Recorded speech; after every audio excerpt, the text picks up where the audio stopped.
Oh, I need to like announce it places. That might be Yeah, important. that would be a good idea. I almost misclicked on the fucking the general chat again, where I like disappeared last time. I was trying to just like flip through all of our chats to see if I missed something. Yeah.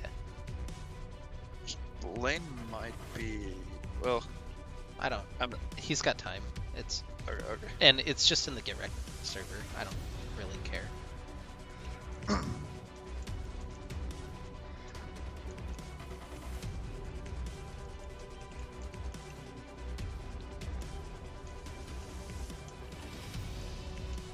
Alright, my job is done.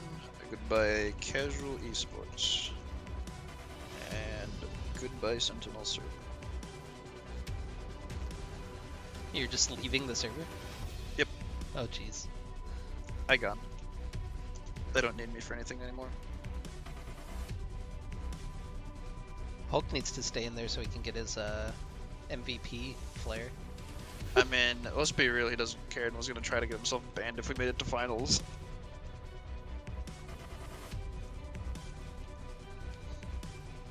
I played a couple games with Parker last night. He actually came back to League. Was that last night? That was 2 days ago. They were a tragedy. We lost all 3 games. A classic. A classic. The classic where, oh, our normals in MMR are so high it's throwing us like the Grandmaster Diamond combos. Yeah. And then it's like our Katarina like first pick blind picks and then proceeds to end to like a Heimerdinger. Our guy like picks Nasus into set Volibear because that's gonna do anything. And like we slapped their bot lane, and then like it didn't really matter because everyone else got slapped. Or then the game after that I played Noonan mid, and then our bot line kind of hard fed a Callista, which was tragic. And then that game after that, I got autofilled AD carry. I actually whopping 2-1. Dude, I've been playing the shit out of AD carry. I've been loving it. I actually played a game of Norms. I saw you guys queued up. I'm like, yeah, you have 5 otherwise. I'd say, what the fuck's my invite? Oh no, we played ARAMs with that 5. Oh. I just played with TJ and. Oh yeah. I guess I had seen like there was I played. 2 standard. Yeah, I played Omnistone, Hex Flash, fucking set support with it. Oh yeah. With him as Syndra, and that was actually really good. That's fun. It was fun as fuck. Like you need to pair Swain with Set still. Like it's so disgusting. We should do that. They just don't get to play bot lane. You sure you don't want to casually sports margin into bot lane? that's barging into bot lane is just kind of too basic now. No, but like the original idea of barging into bot lane was just our team. Oh, I mean, yeah. I mean, we can play barging, but we gotta pull out the Swain set. We gotta pull out the Talia Pantheon. We gotta pull out the Wukong support. Oh, the Wukong Senna. Ooh. Yes. We're going full big brain here. What? Plus, like, we played something else that was really stupid. That was really fun. I don't. We could probably do the Rengar Ivern. We could do Rengar Ivern. We could do the Maokai Soraka boosting lane. Oh god, yeah. Have you played that one or seen that one? I thought we played it once or twice. I've only played it once ever, and it was with Joey. And that issue was unfortunate. That game was a team diff. We slapped the shit out of them in lane, but it was a. No, we played something, you and I, not like super long ago, that was super troll. I don't remember what it was though. What troll bottom lane shit I played? I don't know. It's been a while. I've played, 3 games in the last year, so. So recently was probably like 2019 at this point, but. Anyway, hello everybody. Welcome to the stream. We're regaling our normal game exploits. our glory days. Fucking washed. Hey, sometimes you just gotta get 3rd place in a league that you have no business being in and call it a day.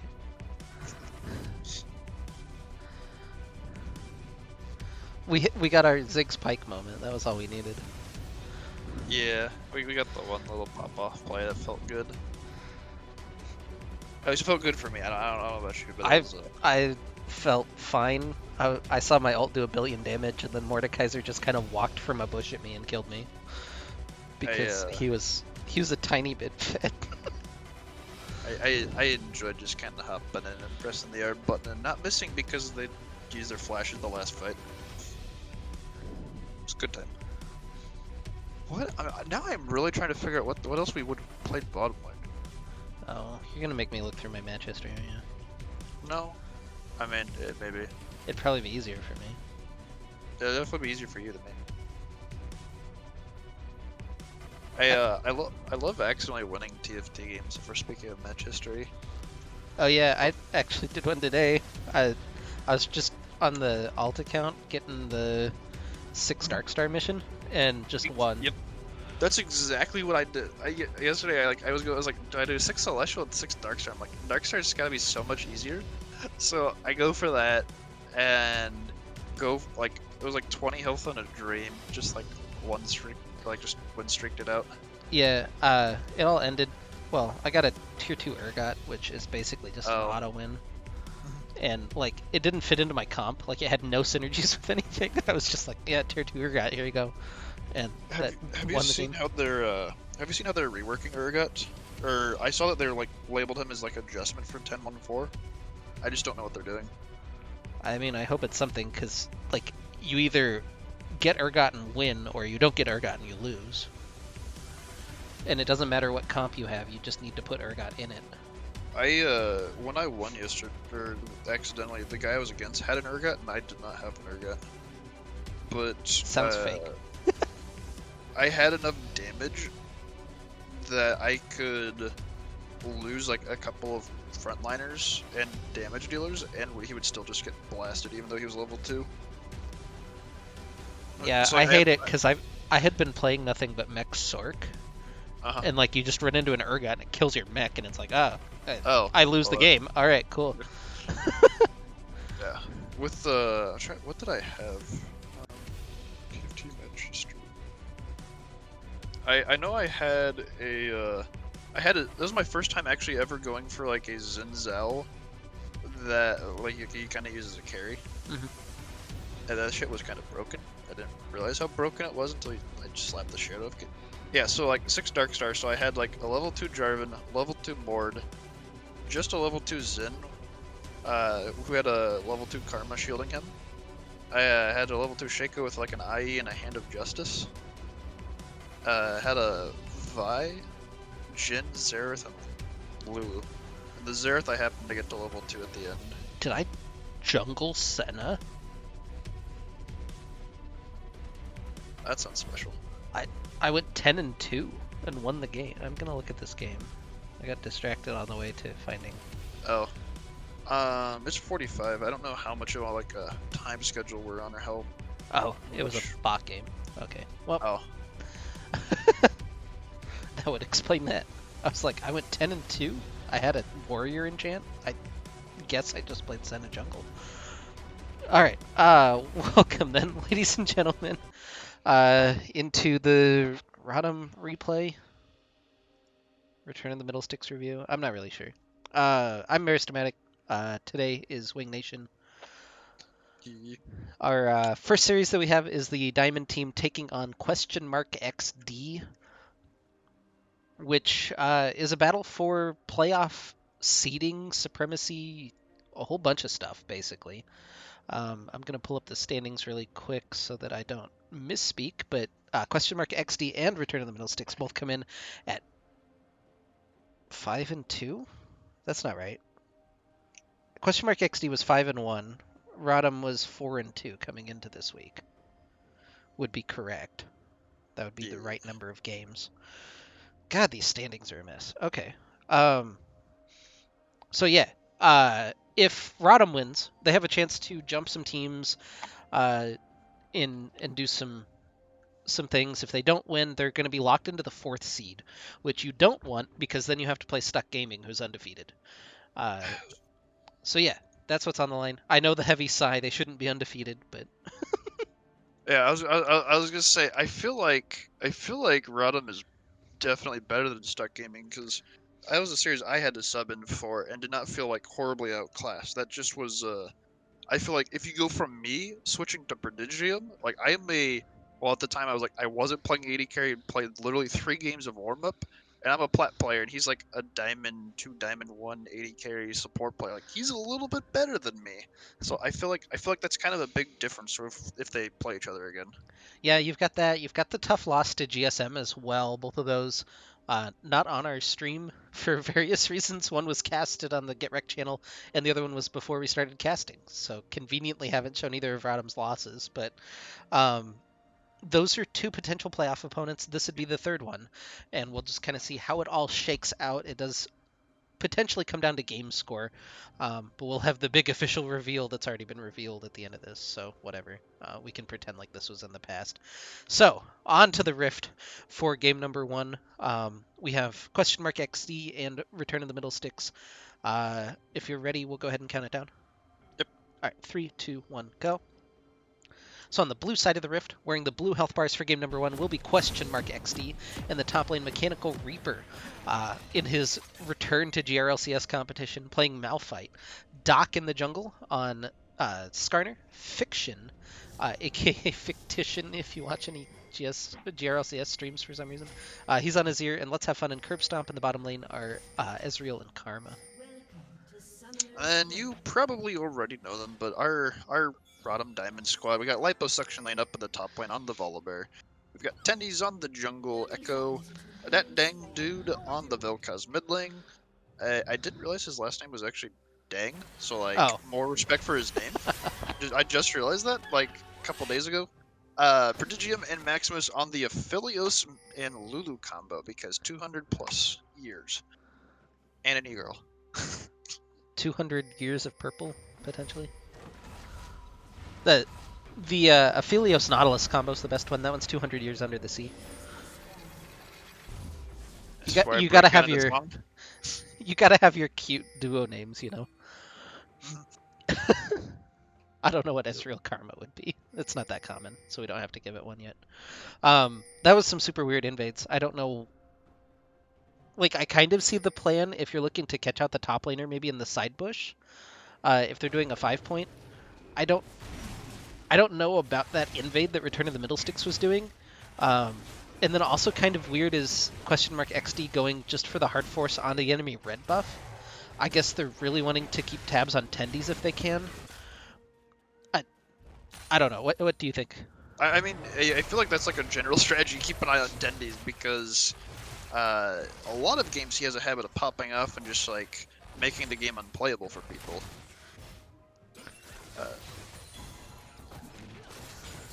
So yeah, Volibear versus Malphite. This is the new top lane meta.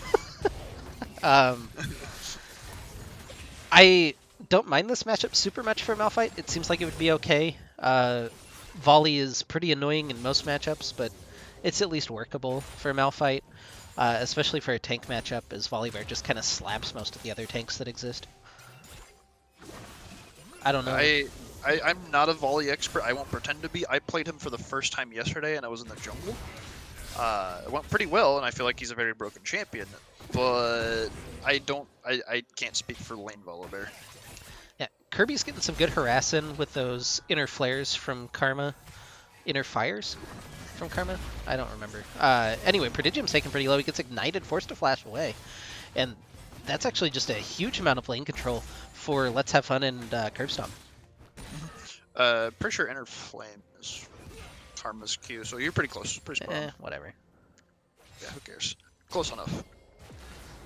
I wonder how the draft itself went, because like letting Volibear go through and us getting like RotM get like the mid lane counter pick, because Vel'Koz is like I won't say a traditional counter, but it's definitely been used frequently as an answer to the Azir meta.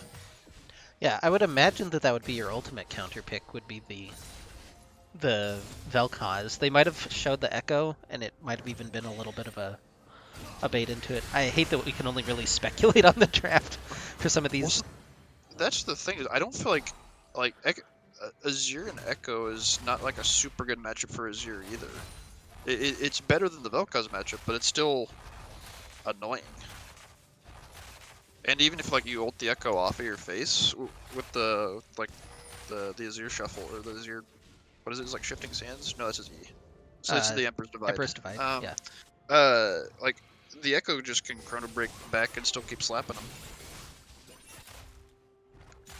It's kind Getting of a little bit distracted there. Yeah, it's kind of weird. Both of these feel like very meta team comps right now, which is, I mean, the Skarner's maybe the weirdest non-meta pick, but even that has been played a couple of times.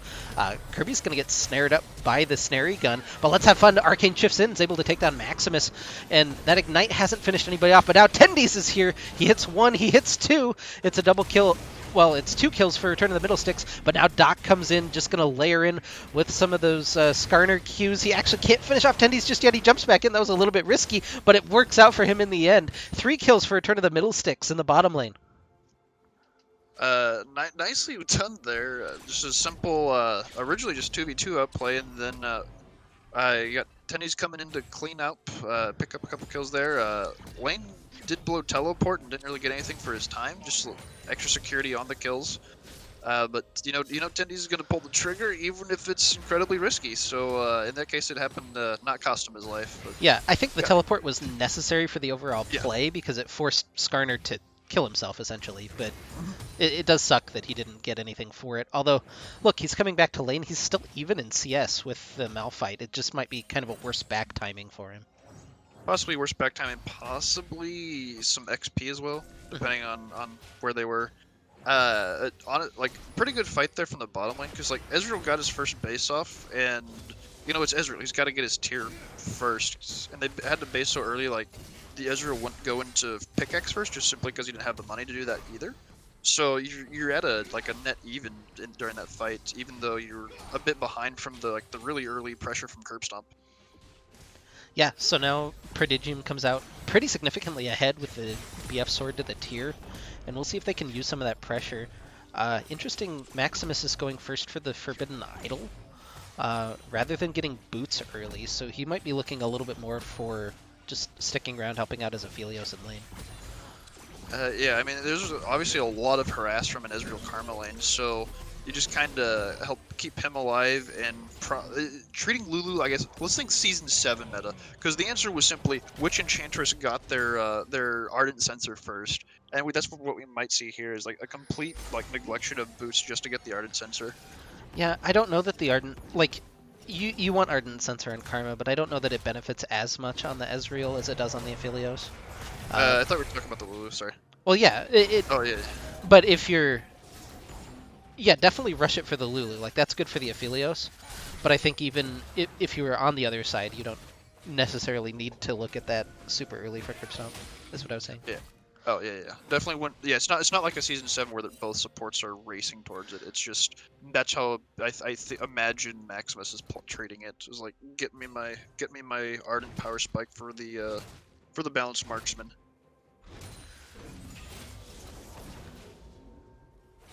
Yeah, I'm actually surprised how well Lane is doing up in this top side.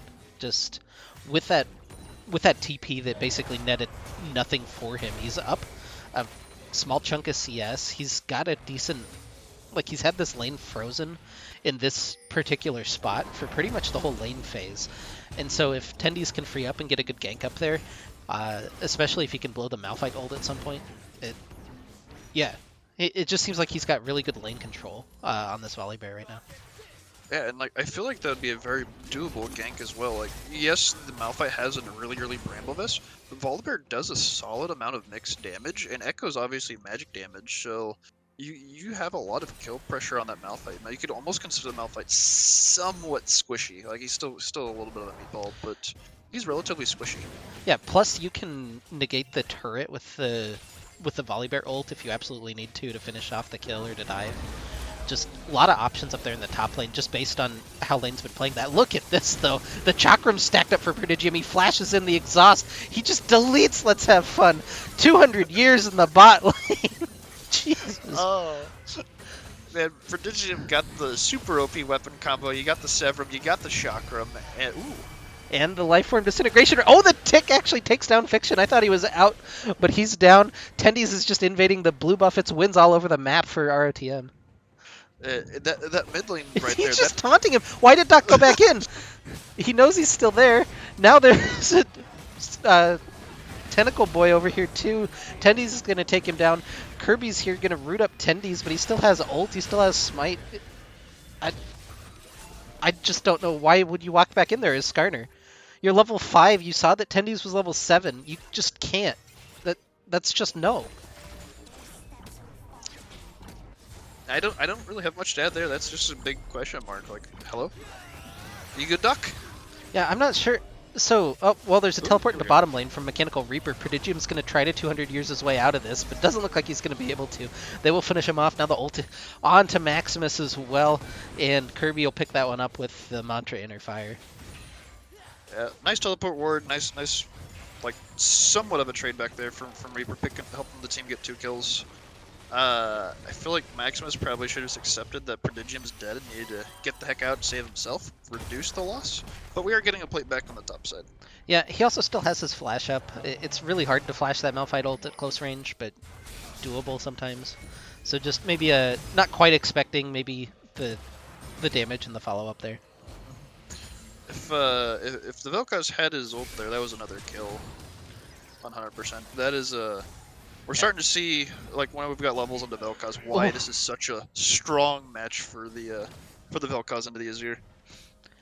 Yeah, almost took him down with the extra damage from the Tectonic Rift, and just really strong lanes pretty much across the board. Big CS leads in the top and mid lane, huge CS and kill gap and jungle. The only one that's particularly close now is the bottom lane, and that's just because of the teleport from Mechanical Reaper. And, like, Israel is definitely scaling better than what he used to, just with the current Death Dance build.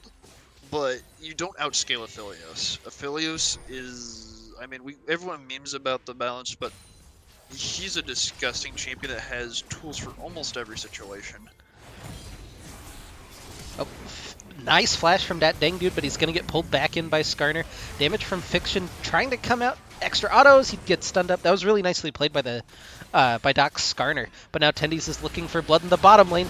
Hits the stun onto Karma. They're going to dive onto her first, take that down, and ult back out from Tendies. He'll re-dive onto Let's Have Fun as well. And that's a pretty clean double kill. Oh, Maximus? Okay, he's fine. So's Tendies. We do get Shelly dropped in the mid lane. So we're, again, trades, maybe not favorable trades for question mark XD, but they're getting trades across the map right now. I think if you're a question mark XD there, you try to get a plate since you already had 3 grouped up before you drop that rift. Just trying to, like, be a little bit more efficient with your goal, because first brick in the last plate's going to go down solo to Prodigium on the Aphelios. Yeah, small Aphelios note. I know most of the people who are watching are Aphelios experts, but you have the chakrams. You can stand closer to the turret and get more DPS onto it, because your attack speed is only gated by the chakram coming back to you.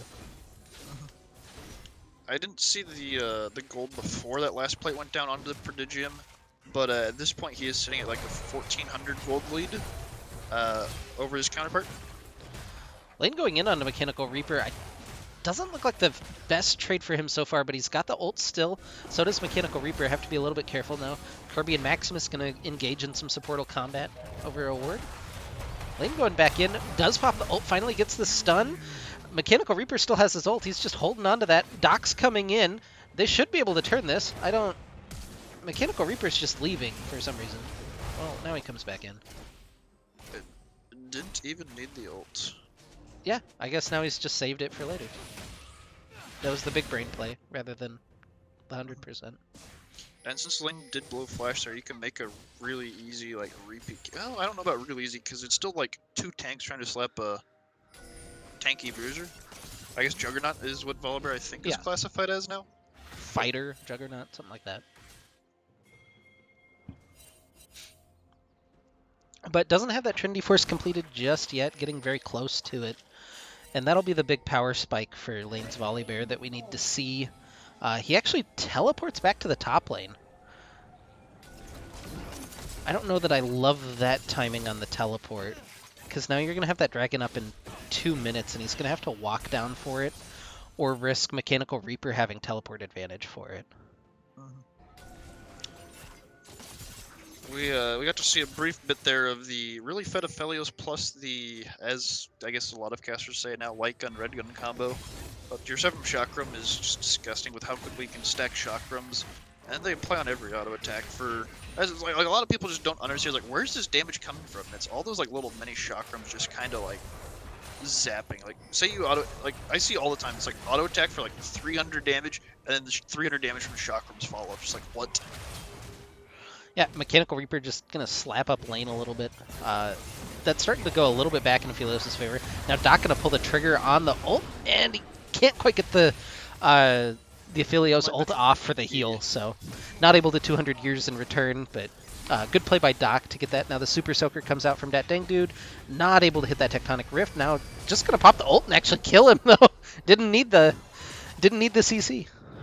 Yeah, you just need to know how much damage a Vel'Koz is gonna do at this point. And if you're at half health, and when GLP is available for the Vel'Koz, you cannot step up. Like, the only skill shot that was hit was what, a Q, if that. He hit a W as well. Oh, But yeah. it was W. Okay, I think it was just the W then. It was like W and then R.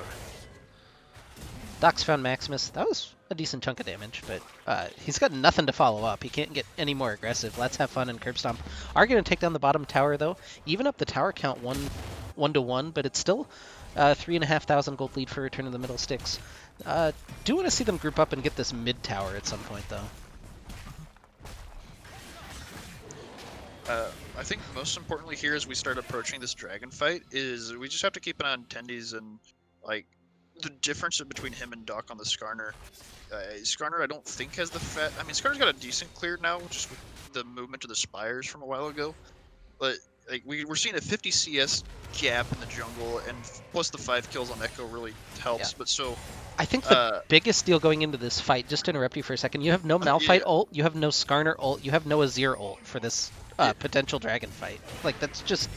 You're not timing your abilities up with the objectives on the map. Yeah. Looks like they're just going to hand this one over. Maybe a Mantra Q steal attempt. It was very close. Yeah, it was closer than it probably should have been, but still secured by Tendies. Nice fancy feat from Kirby there, too. Just only getting hit by like one Vel'Koz W. Yeah, now Doc checking in. They finally get the Azir ult back in. That's actually a good shuffle onto Maximus and Tendies. They'll take down the Lulu, but they lose Doc for it. Now Prodigium's here starting to open fire with Snipey. And they're just kind of pinching in on this mid lane turret with that dang dude layering in some plasma fissions. Oh my goodness, the chakram damage onto Kirby off of the Snipey Q. Boop. Let's Have Fun's able to get the top lane turret. Lane can't really stand and defend against Ezreal, so, you know, no blame at that point. But, you know, it's an objective picked up for XD. They stay alive in the mid turret, or in the mid lane. They trade 1-for-1. All things considered, that's not a terrible sequence for them. Yeah. We are, let's see, I want gold tracker real quick. Tendies is about 1,100 gold away from completing a death cap. He's sitting on like just 36 gold. But if you want to compare junglers there, you got a Cinder Hulk plus Spectre's Cowl, boots, and a cloth armor versus I guess just tier 1 boots is the kind of like where the difference there is. But that's about to be a huge echo. Yeah, Tendies just walks into this jungle. Doc is under pressure anytime he steps in to try to farm a camp. And that CS lead has grown even 10 since the last time that we mentioned it. And now Volibear able to take down the top lane turret, so the mid lane, the final kind of shell to crack. And once ROTM gets that, they'll get access to even more of the jungle, and it's going to be very, very difficult for XD to do anything. So I think they really need to try to hold this mid lane turret as long as they can. Fiction's going to find Maximus. He actually doesn't have a huge amount of mana, forced to just dash back over the wall away from Lulu. Assuming there's not like a positioning error, I imagine that XD will have a little bit of breathing room, because if you're RotM, I feel like you want to hold on to let Tendies get to his power spike, and then you can kind of collapse with the Volibear ult to force a dive to happen. But once you get that Deathcap spike and Vel'Koz maybe get the Twin Shadow spike, or they're Oh, just the gonna give it now. snare Go for going it. down onto Ezreal, going to try to force him back as Tendies just pops in. Yeah, that was just really nicely executed. They're able to dive in a little bit on the flank. Now Doc trying to force something, but he gets turned into a squirrel immediately by Maximus. Now gets knocked up. He can't find the engagement, and Reaper doesn't pull the trigger either. I mean, nicely done by the RotM squad there. They had just like a couple seconds tempo advantage, and they don't even have to wait for items like I was imagining they'd have to. They just pull the trigger and are a little bit faster. Yeah, now they do need to be careful not to lose their mid lane in exchange. That would be the least ideal result. Instead, it's going to be the pings onto the Rift Herald for XD.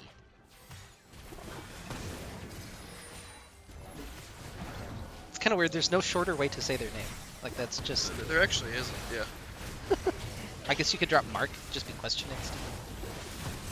Yeah. Yeah. Anyway, all 5 people going to go ahead and beat up Shelly for a while. They'll grab that second Rift Herald, I imagine. Okay.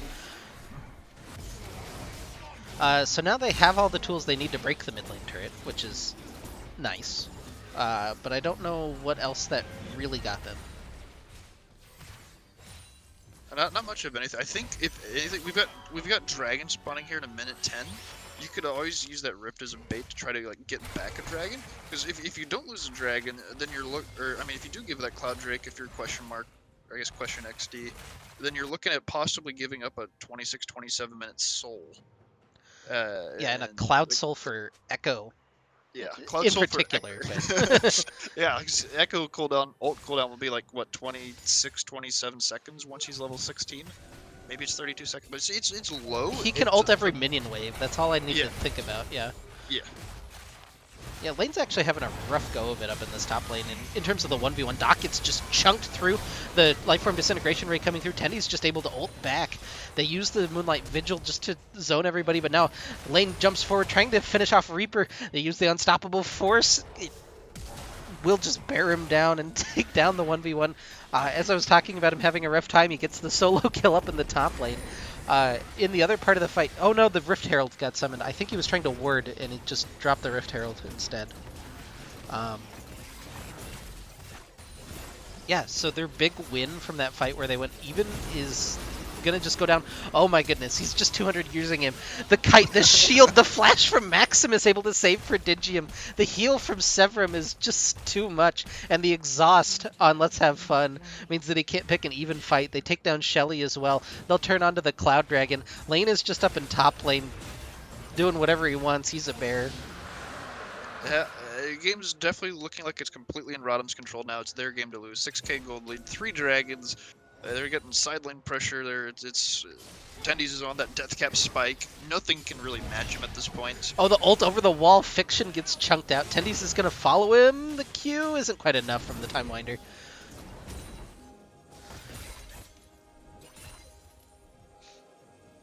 I'm not even sure how they saw him doing that. I guess they had a ward on the Krug pit, it looks like. It's kind of a weird place for a ward, but it worked out. They might have seen like the Lunes proc over the wall on the Krugs, possibly. I don't know. I'm just. Yeah. I don't recall seeing a ward. Well, so for question mark XD now, what fight can you even pick, right? So you have the Malphite, you have the Skarner to try to initiate a fight. Do you have to kill Aphelios and Echo immediately to have a chance? Are those even your targets? Do you just get killed by Vel'Koz then? I almost feel like you have to play around. This is a game where you have to play around picks. You've got the tools to do so. Oh. Tendies is going to find Doc, just a little chunk. But Aphelios, literally, as I was speaking about, just picked up QSS for that Skarner. I was going to say you have the tools with the Malphite ult. You've got tools with the Skarner pull. But like you don't have a massive amount of damage with your team comp. Malphite does a decent amount of damage for a tank, but they're gonna pull Tendies back in. He has the Lulu ult plus his own ult to get back. Chrono Breaks, he's full health again. Mechanical Reaper around the side hits an ult onto Prodigium, but just getting chunked through very, very slowly. They'll eventually kill him off. Now Doc is in trouble as well. He'll get stunned up by Volibear, and Lane is gonna try to rampage through. So 2 kills on the initiation from question mark XD. Well, that's not what you want to do. Like, it was a good attempt, but not quite at the damage that they needed to. Yeah, they just didn't have the damage to chew through him during the duration of the Skarner ult, and that meant that Maximus could come in, get the shield, get the heal from the wild growth, and then, Tendies is so big at that point, just hits R, rewinds the fight, and look, his R is almost back up. That's your window. Yeah, that's rough. But looking at the builds here for Question XD, your Azir's gone for like the Luden's Morello build, so there's not a super consistent amount of damage. You got a little bit more burst and a lot less attack speed for the sustained damage to try to shred through all of the life bars. And like I get wanting the Morello because there is a lot of healing between Aphelios and what weapons he's got, the Lulu ult, Volibear, Echo Chrono Break, basically I mean everyone but Vel'Koz. So I understand the idea of wanting the Merlot, but you just don't have any consistent damage. And Yeah, and even your Ezreal Ezreal went Ezreal's- for yeah, Iceborne Gauntlet rather than Trinity Force, so he's even down damage compared to where he should be. so it's just And on top of that, your Karma went Athenes rather than Ardent Sensors, so you're not buffing them up. yeah, like I kind of get the Athenes if you're thinking only about your Ezreal. Mechanical Reaper's just dead here. I don't see him escaping. Well, never mind. He's just going to ult out. But Doc in trouble now, layering in autos from him. They'll suppress him back in. He's got ult still. Yeah. The desperation ult from Doc. Not able to really pick up anything. This is kind of why Skarner's fallen out of meta. A lot of champions have the ability to just reset his damage. Oh yeah, but I was gonna say Ardent is Karma, like you could buff up the affiliate or the Azir, excuse me, and that is incredibly valuable. Like that would have been a really good buy because you would have had options. Also, you could have paired like something besides the Ezreal with it to make it like a super efficient buy. But I don't know if that was like the idea was with Ezreal Karma we win lane before Aphelios has time to scale, but I don't know. I mean, that's traditionally the thought of Ezreal into Aphelios, and it never really seems to work out. The Aphelios seems to get the better of the matchup a pretty high percentage of the time. Yeah, it is kind of a risky timing for the Baron, but Kirby's the only one who's going to be able to get close. He'll get eliminated by Tendies after that Baron. Forced to ult out, just a little bit of damage from that soldier over the wall, but now Baron buff on, Purple Boys headed down mid lane. Yeah, and Soul spawning here in 20 seconds. Echo will have his ult, I think, by then? Yeah, I mean, it'll be close. 25 seconds right now, so it'll be up like, what, 10 seconds after spawn? Yeah, Predator even popped by Doc there. He was trying to find a pick, and now Lane just going to engage onto him with the Volibear Q. They're going to go in on a Prodigium. A couple of ults burn, but he's just healing back through it. He'll flash back over the Azir wall, and they'll take 2 kills for their trouble. Just not able to burst out anybody, and Maximus has been coming up huge. The shields and the heals keeping everybody alive.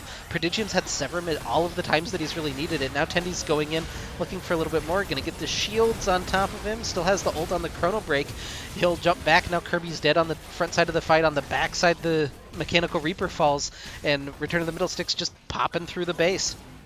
Prodigium and Let's Have Fun having a small 80 carry duel. Let's Have Fun outranges him just a little bit, but the Moonlight Vigil says, nah. I was about to point out that the Aphelios has had Moonlight Vigil this entire fight, like right from when the Azir shuffled onto him. He had the Severum ult available if he needed to, and just never got threatened enough that he had to pull the trigger. Uses it to clean up one less kill as RotM just gets a relatively stompy win there. Yep, they'll kill that Nexus in 27-28, 21 kills to 7. They've run through XD, and again, this was a game advantage in the standings and one that matters. So now we head into game 2 where if Return of the Middle Sticks wins game 2, they'll secure the 3rd seed. They'll jump XD in the standings. They'll get their next shot at GSM, and they'll force XD to play Stuck Gaming. So game 2 headed up, all the marbles on the table.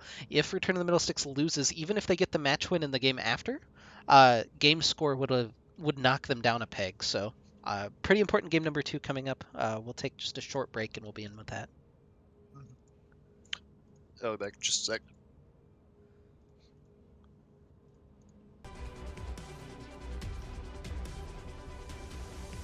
Now we have to do the game labeled game 1.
I have your turn.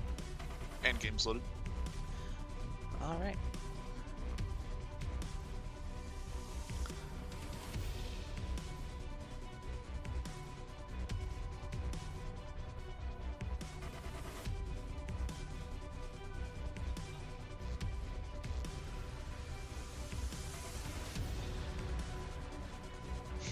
All right. You ready to get into it then? Yep, absolutely. Okay. All right, welcome back. Game number 2 between XD and Return to the Middle Sticks Diamond. Again, all the seating on the table for game number 2. I'm excited. Let's get into it in 3, 2, 1, go. So on the blue side of the rift, wearing the blue health bars, looking to close out with a clean 2-0, will be Return to the Middle Six Diamond, Liposuction Lane on Ornn, Tendies 2 on Kha'Zix, that dang dude on Ziggs, and Prodigium and Maximus returning on the Aphelios Lulu that we saw, which really makes me question this draft, but we'll let you go ahead. Alrighty, so we got Mechanical Reaper this time with what probably was an Alawi counter pick into the Ornn matchup. We've got Doc on the Volibear takeaway. We got Fiction on the TF for that early game pressure. We got Let's Have Fun back on the Ezreal, possibly trying to learn from Prodigium and took Exhaust on the Ezreal. And you've got Curb Stomp on a Blitzcrank. So, there were a lot of problems in game 1 for XD, right? Oh, yeah. I think that the biggest one was honestly probably the Lulu. I know Echo smashed them. I just feel like Tendies does that. It just happens. Like, you picked a low tempo jungler against Tendies. That's what happens. I don't know how you get a Aphelios Lulu for a second game in a row. Yeah, I mean, it was incredibly strong, like, insurance in case, like, Tendies didn't pop off, because both Lulu and Aphelios scale incredibly.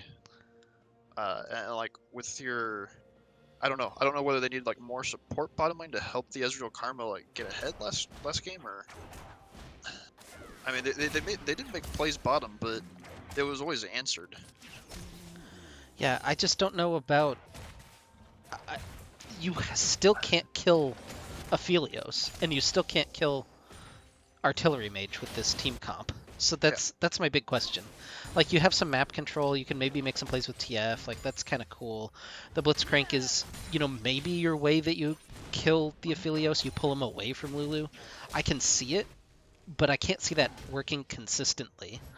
So I just don't see pairing it with the Ezreal. Like, if there's a bit more of, like, a bursty ready carry or something, like, I don't want to say like a Kaisa or something that both scales well but still has somewhat decent early damage with certain conditions. Yeah, like an Ashe would fulfill kind of a role like that. I'm trying to think of things that are meta. I don't know exactly what Let's Have Fun's champion pool is like. I know that he's big on the Caitlyn. That would even be better, in my opinion, than the Ezreal would be. I know that Ezreal's like Giga broken when you get to 3 items, but he didn't get there, so it didn't matter. And he's not getting there ahead, so it really doesn't matter.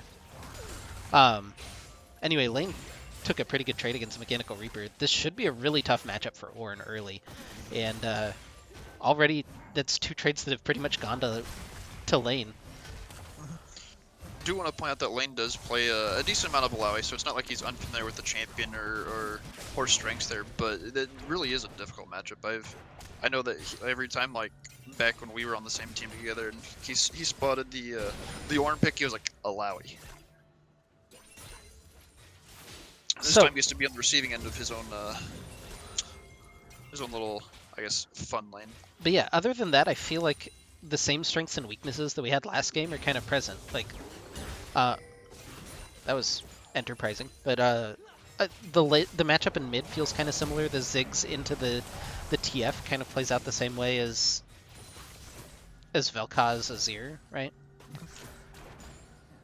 At least the TF gets to bring a little bit more pressure on the map if he ever steps out of vision. The Azir is just kind of like, okay, whatever, he's resetting most of the time. He's not like a strong roamer. TF at least like forces a little bit more respect. I don't know if I think the Volibear is alright. He's definitely more up-tempo than a Skarner. Well, he's more up-tempo and he can actually fight if he gets invaded upon. Maximus is just going to choose to take that trade. There's no reason not to. Let's Have Fun's gonna go down for first blood. The extra attack from the Graviton punches through him. So yeah, Max got pulled in and just decided, yeah, let's kill him. That's fine. One minor notable thing here, slight summer spell swap here. Maximus has taken heal instead of the ignite. I was looking for an ignite and just noticed why it never went down. Yeah, Lane goes in with the Searing Charge. Doc comes in, hits the flash Q, but gets traded back on by the turret. So just the 1-for-1 on the dive in the top lane. That was such a weird time. Why did he force it then if you had TF coming up? They're still trying to force onto Maximus. Prodigium still has the Gravitum, so he's just going to ward him away with the snare, like the threat of the snare, I guess. And that dang dude gets that shove in mid lane. He's up 15 CS on the TF, who just roamed top for nothing. It feels real bad for the two early Drake. Yeah, early Drake here. Kha'Zix is relatively low in the back of the pick. They're going to pull Maximus again. He'll polymorph the Blitzcrank, but now Doc comes in. That's kind of a mess, but the smite, everybody just leaves. Okay. Yeah. Mechanical Reaper teleported down to that fight, but wasn't able to find anything. And, yeah, everybody just kind of leaves over the back of the pit. Why not? Aphelios had to flash on out of there, but, I mean, I'll take an early Drake and a top laner's teleport for your flash. Like, obviously, like, it'd be very nice to have flash against a Blitzcrank in case he does land a hook, but I mean, it's still a very positive trade for you at the moment. Yeah, it's looked like he's been more interested in hooking Maximus though, so we'll see if that continues or if he switches targets now that the flash is down. But yeah, that was a pretty sneaky little dragon, and it got down to 127 before the smite, so I was a little bit worried, but everybody got out. You know, no harm, no foul. Alright, so TF tracker, he's hit 6. Let's see if he can like make something happen, kind of snowball himself back into an even state, still down like 15 farm here to the Ziggs, and Ziggs has his last chapter, so it's incredibly difficult to push him out of lane now. Yeah, he can't push him out of lane, and he also can't shove him in, which I think is maybe more important. He's not going to be able to get that freedom unless Blitzcrank comes to him, which is kind of the opposite reason of picking the TF. And part of that is he's got no damage. He went Unsealed Spellbook, and then Resolve Secondary, and Catalyst first. So he's just got no extra damage. They're going to try to get onto Maximus. In comes the Destiny Port. Flash away. Oh, they get the pull onto Prodigium, so they will finally find that first kill that they need to kind of justify that Blitzcrank pick. Let's Have Fun picks that one up. Mechanical Reaper just going to hop with that Test of Spirit, and Lane's still maybe looking for a little bit more. Hits. Why did he flash? I'm not sure. I know Tendies was in the area, and maybe they were terrified of losing the 3v2 since TF had ported bottom. Well, I still feel like the flash is unnecessary until possibly later in the fight if you needed it. Yeah, I mean, Tendies is up there, but there's nothing to flash from Kha'Zix, like unless you're just scared he's going to show up immediately. He flashed the second part of the Ornn ult. I don't know. That just seems very strange. Yeah. If nothing else, he's got a CS lead. He's got a kill now. So we can't...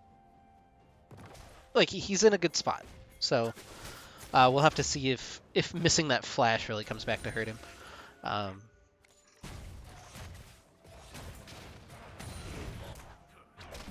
Yeah, we haven't seen Tendies really do a whole lot this game so far on the Kha'Zix. Hit level 6. I didn't see what he evolved first. If you wanna... I don't want to miss anything. I'll take a look. I'll take a look. This is... Claws. That's weird. Oh, is it Claws? Oh yeah, it's a Chroma. It's like, I was like, is it ult? He's red, but it's Claws. Is that normal? If you're going for like ISO assassinations, yeah. Like, I know Tendies goes a lot with like the Void Spike level 11, I think, from seeing previous Kha'Zix games. So we just won't see any wings from him for a while. Or that'll be like a level 16 if he makes it that far, probably. Well, they're looking for something bottom lane. Doc has ult available, so they can really dive. Good sidestep from Prodigium. Has that happy feet. They're going to blow up Maximus, though. A little bit unfortunate. He's only level 5 on the Lulu, so no wild growth available. But a lot committed for that. Both of the ults that were available, plus Curb Stomp's flash. Now Tendies looking for Doc on the side. Hits that ISO Taste Their Fear. Now just forced to run away with the Void Assault. not 100% sure what Tennies would do kind of there. That's you're still like a pre-completed warrior enchant. Kha'Zix up against a tank. Yeah, he maybe expected that they dove and were a little bit lower than they were. Prodigium's just gonna poke Maximus out. Now Kirby's level 6, so you have to be a little bit more scared of that burst, plus the silence helps make sure that you always hit your knock-up, which is annoying. I feel like a lot of people also forget that ult from Blitzcrank also just deletes shields. Yeah. Which definitely a little bit more helpful into the Lulu than the Karma. But look at the CS difference. Look at the CS differences everywhere. Like, even Lane has picked up a CS lead top. yeah, I'm not really sure how that one happened, because he was down like last time I looked at it. But that's a 20 CS lead in mid. That's a 20 CS lead at ADC, and especially when you've had Blitzcrank kind of threatening hooks the entire game, that's not good. Now Tendy's maybe looking for Curb Stomp, just hits him with a Void Spike over the wall, just says, hey, I'm here. Fiction, I guess, went back to base and just lost 2 turret plates for it. He has the Destiny and Teleport available, so I don't know why he didn't use either one of them, but he finally has his Roa completed. That's a second dragon at 10 minutes, though. That's a 20-minute soul. That's a really scary proposition. It's another Cloud Soul, which isn't the greatest for their team comp this game, but like it's fine. Cloud Soul on Kha'Zix ult is pretty fun. He allows you to reposition so much further. I don't remember if it procs on every time you press R or not, but even like the one big reposition can be huge. I feel like it has an internal cooldown. Otherwise, you could proc it like every time on Nidalee or Jace. I think it's like an internal cooldown of 30 seconds, not 100% though. But yeah, even is he not maxing E? On the Alawi? He's not. He's maxing Q. No wonder. I just saw him pull. He pulled Ornn and like didn't do anything. Ornn's just gonna solo kill him, by the way. Doc is here, but I don't know that even particularly matters. It's gonna force the flash out of lane. But now Tendy's is in the area. He's in pursuit. Gets on top of Doc. It's gonna get the Destiny. Keep in mind he can see him while he's invisible, so that's not a fight that Tendy's really wants. The Ezreal ult sails a little bit wide. Lane just kind of dives back in to make sure that they don't re-dive that. But yeah, that's a solo kill for Lane, and Tendy's just continuing to show a little bit of pressure, but still doesn't have anything to really show for any of it. Yeah, I mean, with Kha'Zix, like, you need a few levels to start being able to, like, clear healthy, because he doesn't have the super strong clear early. And then, like, it's hard to assassinate this team, because you got, like, a super safe Ezreal with Exhaust. You've got a TF that's just gonna, like, I guess if you catch him out possibly in River trying to roam, but even that, like, he's a tankier TF with the Rod build. So, it's rough, honestly, kind of a harder game to play at Kha'Zix. Yeah. Anyway, before we were so rudely interrupted by Lane killing him, you max E on Alawi. You do that because your max health damage scales when you pull the spirit out, and then when you pull somebody's spirit out, you do like 75% of their health, and they just can't lane anymore. When you don't max E, you see what has happened to him in top lane, where you pull the spirit out, and then it just kind of tickles him, and it's mildly inconvenient, and that's about it. Like, what do? You slap a little Q down and does, like, maybe a little bit damage? But, like, you also put yourself a lot more often into like, the Ornn's range of being able to trade. And, Ornn does a lot of damage, you know? There's a reason he's named as, like, the tank assassin mage. I don't even remember all the terms for him, but yeah, the everything utility support marksman. I mean, there he goes. That's going to force the ult out of Mechanical Reaper. It's almost like a defensive test of spirit as he's getting chunked out. They're going to summon the Rift Herald over the wall, but I don't even know that this gets it. Oh, never mind. They're going to get the pull. That was really nicely done. He gets the ult, stays alive for a little bit longer, but that will eventually fall. Maximus actually kills Shelly, so they're not immediately able to get that tower as they're trying to dive. Now in mid lane, Tendy's jumps onto Fiction. They get the stopwatch out of him, and then Tendy's finishes him off. They're not able to track down Maximus in the bottom lane, but they'll grab first turret gold. So actually a small gold lead right now. 4 question mark XD. We've been kind of memeing what's been happening on the map, but you know, they have the gold lead right now. It will be traded back with the satchel from Ziggs, but I mean, overall, like, they're in a better spot in this game than they were last game. Still sitting at, like, I mean, basically net even. Mhm. Yeah, after the trade of turrets, it's net even, and lane's getting a lot of pressure down in this top lane. I'm really scared for Mechanical Reaper now. In this lane that he should be hard stomping, right? You pick the Alawi probably as the counter pick into Ornn. You know that it's supposed to be a good matchup, and then if you don't stomp with it, you used your draft to get that counter pick, and that feels kind of bad. Kazakh's go wings there at level 11? Or no, he's level 9. That was just a recall. They're going to kill Maximus here. That was a little bit greedy of him, just clearing out that ward. Hard against a Blitzcrank when he's out of vision. But that might open up this dragon for XD here in 30 seconds. Maximus will be back alive, though. Where are we sitting on teleports? Lane has a teleport, and Fiction has a teleport. Yeah, 2 if you count the Destiny available. Yeah. I think the biggest thing to look at right now are the most... Oh, here comes the Destiny onto that dang dude. This might be the trigger that they need. Oh, he didn't get the flash over the wall. He's going to fall. They're forced to back away from the Mega Inferno Bomb for the time being. It'll be Let's Have Fun that picks that one up. Lane just solo kills Mechanical Reaper up in the top side. Prodigium coming back in. He's got the Chakrams. He's got the red-white combo. Just chunking through Doc. Not able to quite finish him off as the dragon spawns. Fiction has the gold card for Prodigium. Hook doesn't land. That just squeaked right past him. Little clench there from Prodigium, but it's going to force XD back because Kirby and Doc just don't have health bars right now. Tendy's starting this up. He's pretty low, too. He's got the shield from Lulu. Hook just sails a little bit. Was that the hook or was that the Ezreal Q? It was the Ezreal Q. Curbstomp's going to pay for it, though, after he does miss the hook. Now Doc comes in, but Lane is teleported in. Prodigium flashes forward. He hits him with the Chakrams. Double kill for him as he's going to chase down Curbstomp eventually, maybe? No, not quite. They'll get the dragon, though. Uh-oh. Fiction just going to find Tendies on his blue buff. That's a little unfortunate. He ran the wrong way or the right way back in, however you want to look at it. Fiction's in between the two turrets running away. Pull onto Maximus. Gets the Ignite. Not able to trade it back with the Glitter. Lands Curb Stomp with the support solo kill in the bottom lane.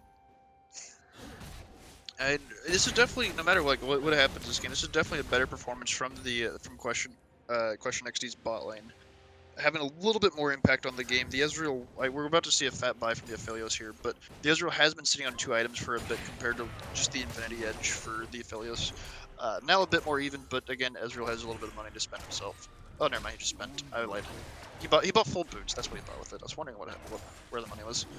But Ezreal's at least on an even pace to get to that 3-item spike and possibly be, I don't want to say god mode, but definitely more relevant than last game.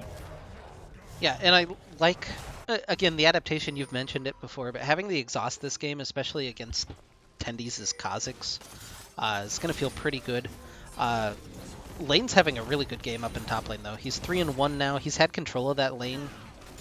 I hate repeating that over and over again, but just the word lane, not that he's doing well. But oh yeah, okay, yeah. I was gonna say. I mean, we're definitely gonna have to give Lipo the respect there because that is a very very difficult lane or matchup there. And now you're gonna make me think about saying lane. Yeah, I said it like 3 words in a row, and I was like, I probably shouldn't do that.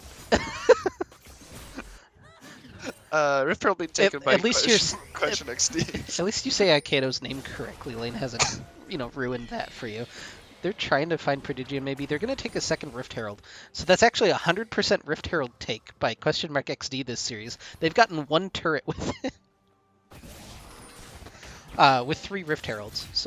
And now 4. We'll see if they can get a second turret with it. But just goes to show you that objective sometimes isn't the most valuable. That dang dude just kills the top lane turret, by the way, on Ziggs. So that's a thing. He was left alone with the tower, and he's a Ziggs, so it dies. That is indeed what Ziggs does. More importantly, he's sitting on as like a 70 CS lead over the TF.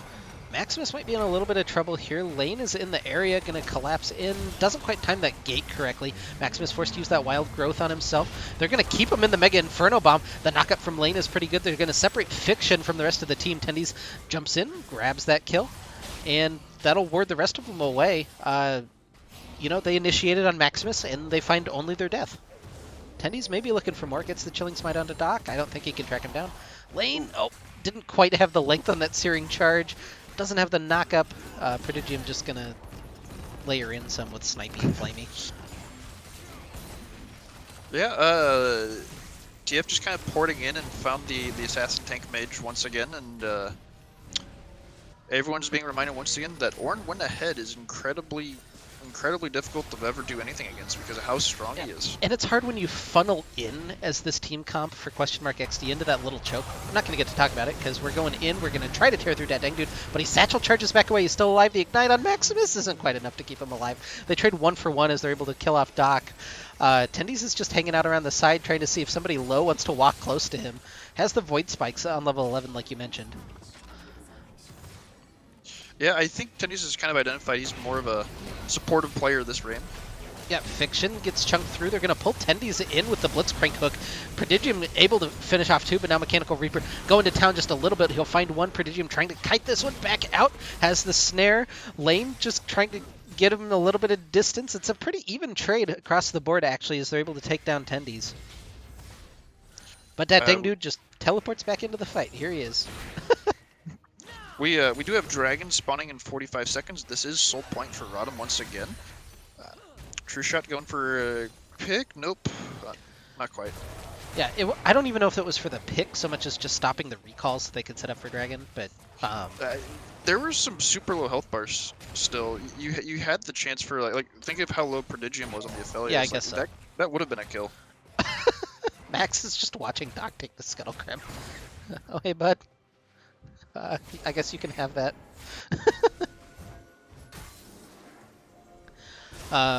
Kirby and Doc may be looking for a little bit more than they want as Lane's just waiting in the bush.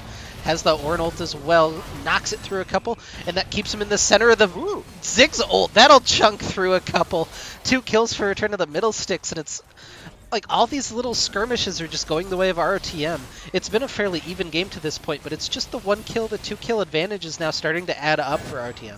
And now the Soul Point really, puts him in the driver's seat. Yeah, I mean, just those 1 kill, 2 kill leads there, here and there, it's turned into a 3,500 gold lead, possibly a Baron with how RotM's positioning, plus the Soul. I'm going to say something that'll bother you every single time you watch LCS now. You okay? The casters don't have any way to describe a lead other than in the driver's seat. Every single game they will say that phrase. I'm going to say that to Boogie now. Yeah, I just said it and it bothered myself. So no, they're in control of this game. They're able to accelerate their lead possibly here, and it's I don't want to say it's their game to lose, but they have all the tools needed to end this game. Yeah, Rift Herald just forced to be dropped in base, chunked through as Ziggs just saying hello to everybody. Now Shelly just walking down mid lane. Our team does have to allocate a couple of resources to try to defend this. They don't want to lose their mid lane turret just on something stupid here, and they'll take it down. But you have Baron available. You can maybe get some recalls off now if you need to. Everybody should be sitting on a little bit of gold. I guess not a whole lot. So, one little important thing to point out here, Ornn has hit level 14. He's got both of his Ornn items, and there is a Molten Edge now on the Aphelios. Probably next to come in is going to be that Death Crown. Oh, good pull onto Prodigium, but he has the flash back over the wall. Maximus keeping him at least a little bit topped off thanks to that shield, but it will force RTM back for the time being. He's trying to heal up, but he's only got a Vamp Scepter right now, so it's not the best healing. The Ziggs ult over the top just to chunk through. Kirby gets another good hook onto Tendy's that'll actually finish him off. It's 1 for 1. Is Lane able just to kill off with the Ornn Horn? Doc gets turned into a squirrel while he's also a bear. What a confusing situation. That dang dude just kills Let's Have Fun. That wasn't fair. Ezreal didn't do anything. He just ate bombs and died. Wait, Ezreal went for a Mortal Reminder. What? Oh, that is a really weird item to have. Why? Yeah, actually, Whatever. who heals? I mean, you have Aphelios. Lulu and Aphelios. And you have Kha'Zix W. That's not a... Doc goes in, he's dead. Mechanical Reaper trying to turn this back around. That dang dude just kiting back out of the tentacle range. Prodigium just layering in the autos. He'll find 1. Lane teleports back in, picks up his 6th kill of the game because why not? He's dominating. And they'll chunk through this inhibitor at 24 minutes. Was that Sunfire that got that kill? I think. It was either Sunfire or like just a random tick of the W. It wasn't the last one that does the damage either. Whatever. See, RotM, look, just gonna back up after getting the inhib safely. Go and pings top lane, possible tier 2 that they take. They've got their waves pushing this, so they could get a good buy-in if they needed to as well.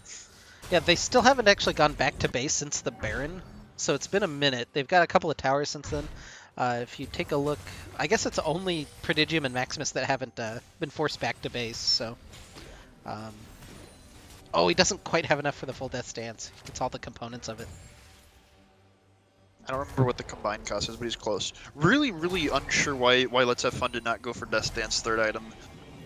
You need to be able to survive, and knowing that you're at some point or another you're going to eat some sort of poke from that Ziggs. Like you need some way to not just get one shot. And Death Stance is that answer, and he's just kind of ignoring the answer.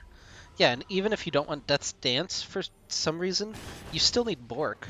Like, you need that to chunk through lane, because who on your team kills liposuction lane? Absolutely no one is the answer. Max is going to find Mechanical Reaper. Nice sidestep with Yeah, that was W move speed. the little whimsy move speed for Max. Also, I guess we have to credit, this is a cloud map as well, so he had that out of combat move speed. I don't know if it comes across. It feels like Max is just like trolling in comms the whole game. Like, he went and saw Doc just doing the scuttle crab, now just kind of zooming by. Oh, hey, there's a top laner. I don't know what's going on. I'm Lulu. Just hanging out. I've been in comms with him once now, can't confirm that's all it is. Oh, not quite, but... We're grouping up on this top inhibitor.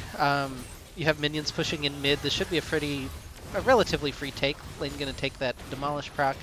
Just gonna slow up. There's no Baron buff left. You've got a minute and a half on Elder Dragon, which should be a 27-minute Elder Dragon, because why not? You also have 2 minutes on the Baron if you need it. I don't know that you even need it.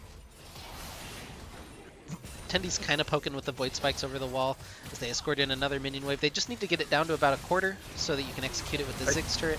Mechanical Reaper going to kind of defensively test his Spirit. He gets knocked up by the Satchel Charge. He's really doing nothing back on the backside of the fight. Fiction is dead! What was that Mega Inferno Bomb damage? Tendy's gets kind of squashed on the other side of the fight, unfortunately, so it's the 1-for-1 Fiction for Tendy's. That Mega Inferno Bomb, what's it doing in the center right now? It's doing about 900 damage, not counting like Luden's proc. Also, after the kill, Death Crown picked up, lane hit for level 15. Yeah, Death Crown for Ziggs, so that Mega Inferno Bomb damage is just going to get even spicier and spicier as we go on. But now going to back up, reset just a little bit. You still have that mid lane inhibitor down. You have the top lane inhibitor as an objective on the map, and you have 15 seconds on Infernal Dragon. God, I always call it Infernal Dragon. I don't know why that is. It's Elder Dragon though. He's an old guy. Hey, Elder, he's the old wise, all powerful. But he is fire lasers, so it's infernal, yeah. Anyway, that dang dude trailing the fight just a little bit. He's got teleport available. They're going to try to force on a Prodigium.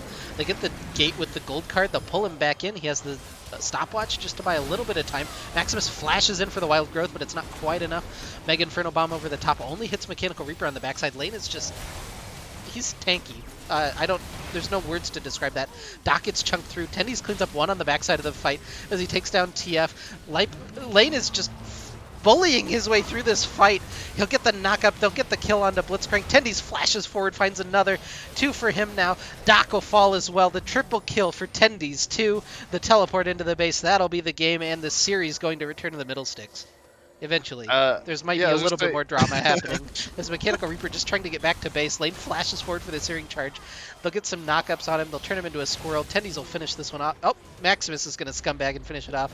That dang dude's just ending the game. He's going to go wander into the fountain, potentially, if he wants to. Oh, he's going for the one shot. Oh, he mistimed it. He mistimed it. Went for the one shot on Fiction. I respect it. They kill the Nexus, though. The 2-0 for RotM Diamond, excuse me. 7-1 and 10 for Lane on the Ornn. My MVP of the game for sure. Yeah. Taking what was definitely a counter matchup that's supposed to be Mechanical Reaper favored there, and just kind of, I mean, using Ornn terminology, he clapped him. Quite literally. All right, we're gonna take a small break here as we set up for the live game that's about to happen. I'm gonna try to make a graphic while we do this, but let's get logged into the client and see if we can't get an invite to the lobby. If there's a lobby yet, it's a little early. Us RotM guys gotta wait till like 8:59 to create a, Can a this match for 9. can this be the new GIF for this series? Let me see if I can find the actual GIF for that, because I have to download it, and I don't have a YouTube downloader that works super well.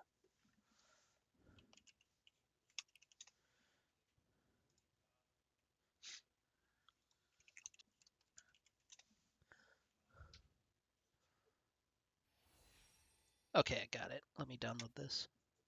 This is more important than me making the thing, by the way. Okay. We got time.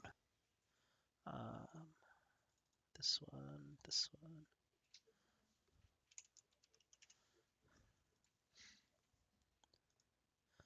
All right.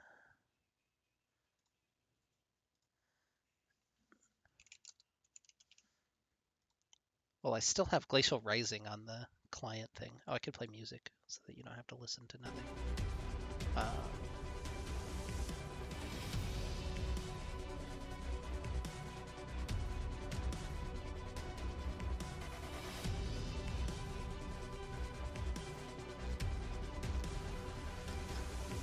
Okay, there we go.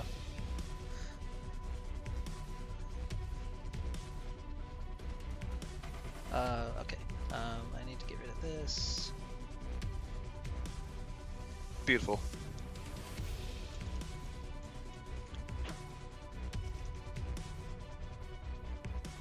And then I need to find Divine Ascensions.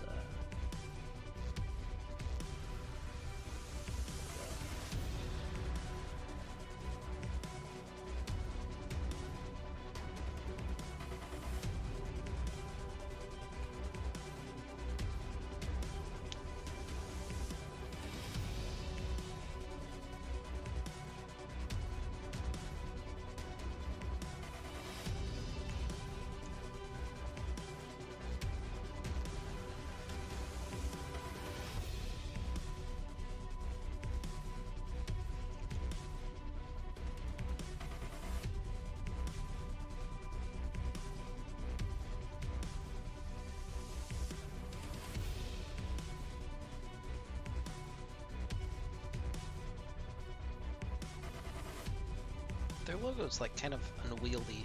It's like, you know how most logos are like vertical? Theirs is horizontal for some reason, and the wings are too big on it. I've got that pulled up on the site, and I'm definitely saying that. That's like I get what they're going for, but if there's a way to like scale it so like the wings cut off at like about the same point as like the divine or like the D and D. Oh, this was the guy that like they have best list Taiwan. Yeah, I remember now.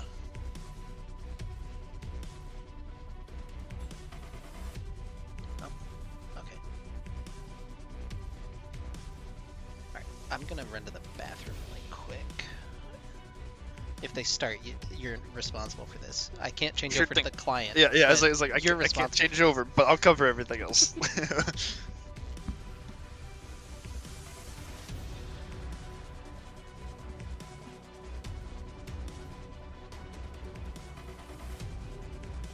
Oh god, I just realized that I had audio on my phone, so I was listening to myself talk this entire time. Oh god. That's like the worst thing ever, is listening to yourself.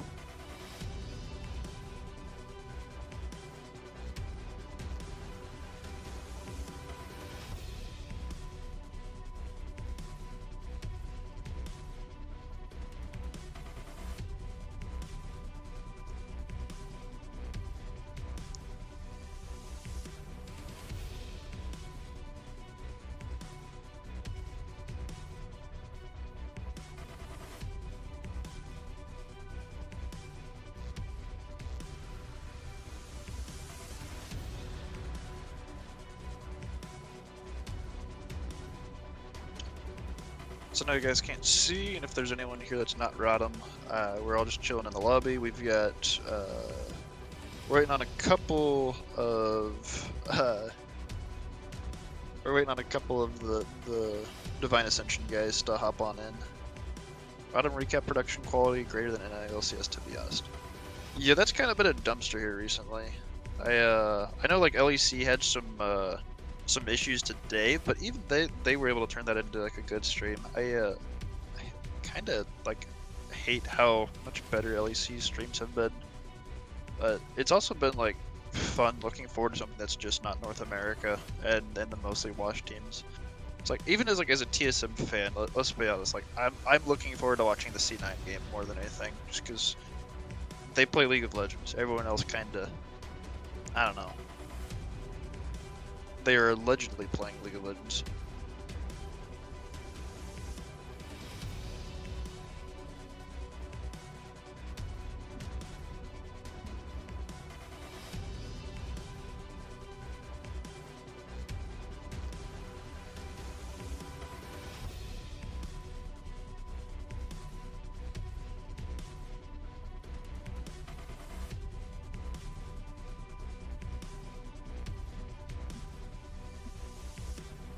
While we're all chilling here, anyone pick up anything fun or good off of the Steam Summer Sale? Or are we just like League of Legends one tricks here?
Right, I think we got everyone in here.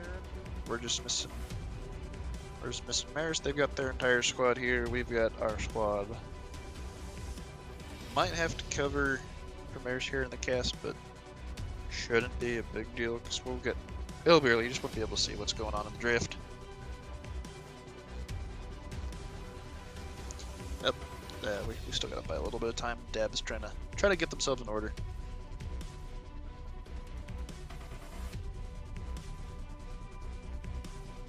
Oh, they've got some subs, it looks like.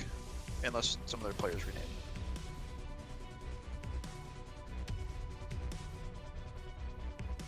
I was joking about the Best Lysandra Taiwan, I guess.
There's been literally no updates here to give you guys. Just following up. Nothing in text. Everyone's just kind of sitting here. I mean, match doesn't start till 9, so we've got ourselves a couple minutes. Good thing too, because we're getting to watch. Oh wait a minute, I forgot the actual matches were on.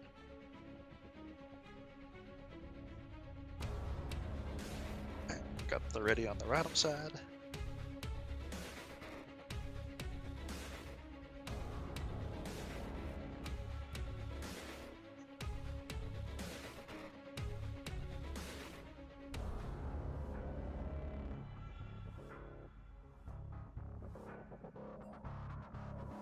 And we got the ready on Dab. We're going into the old draft here. RotM first bans Galio. RotM also has elected for blue side. Have not done much research. Callisto banned away from Karasuda. No surprises there. 1 million mastery points on a very strong champion.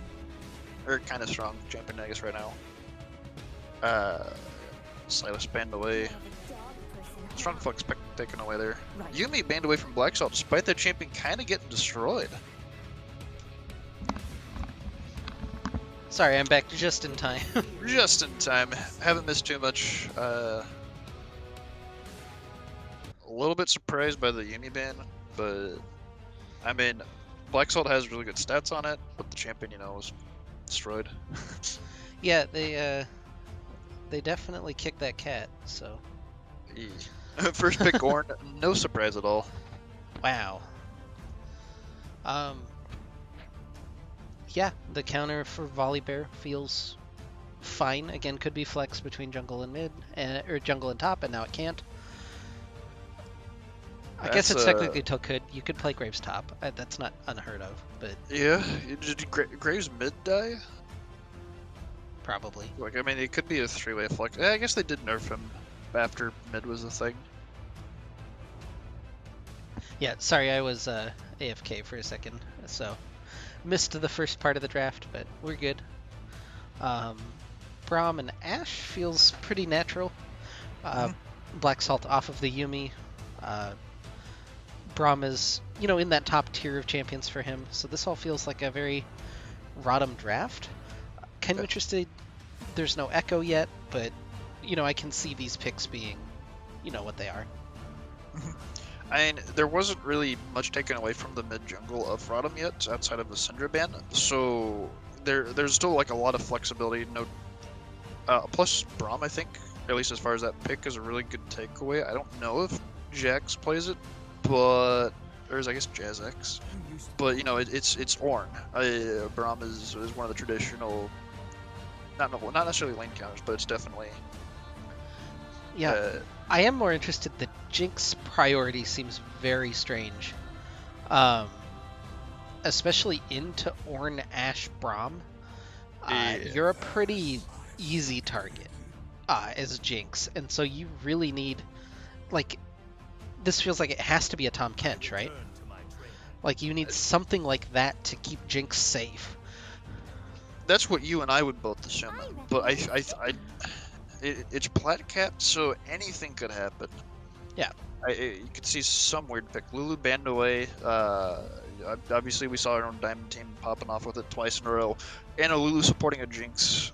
Going looks like another Enchantress with all these hovers. Well, and then there's a Malphite. Because why not? Just an Enchantress. Malphite, yeah. Morgana, I mean, kind of makes sense. Oh. I liked the Morgana more because at least you could negate some of the CC. Exactly. The Nami feels rough. The Nami still feels like Jinx just gets CC'd and dies, but I guess we'll see. Last two picks for RTM, looking at mid jungle.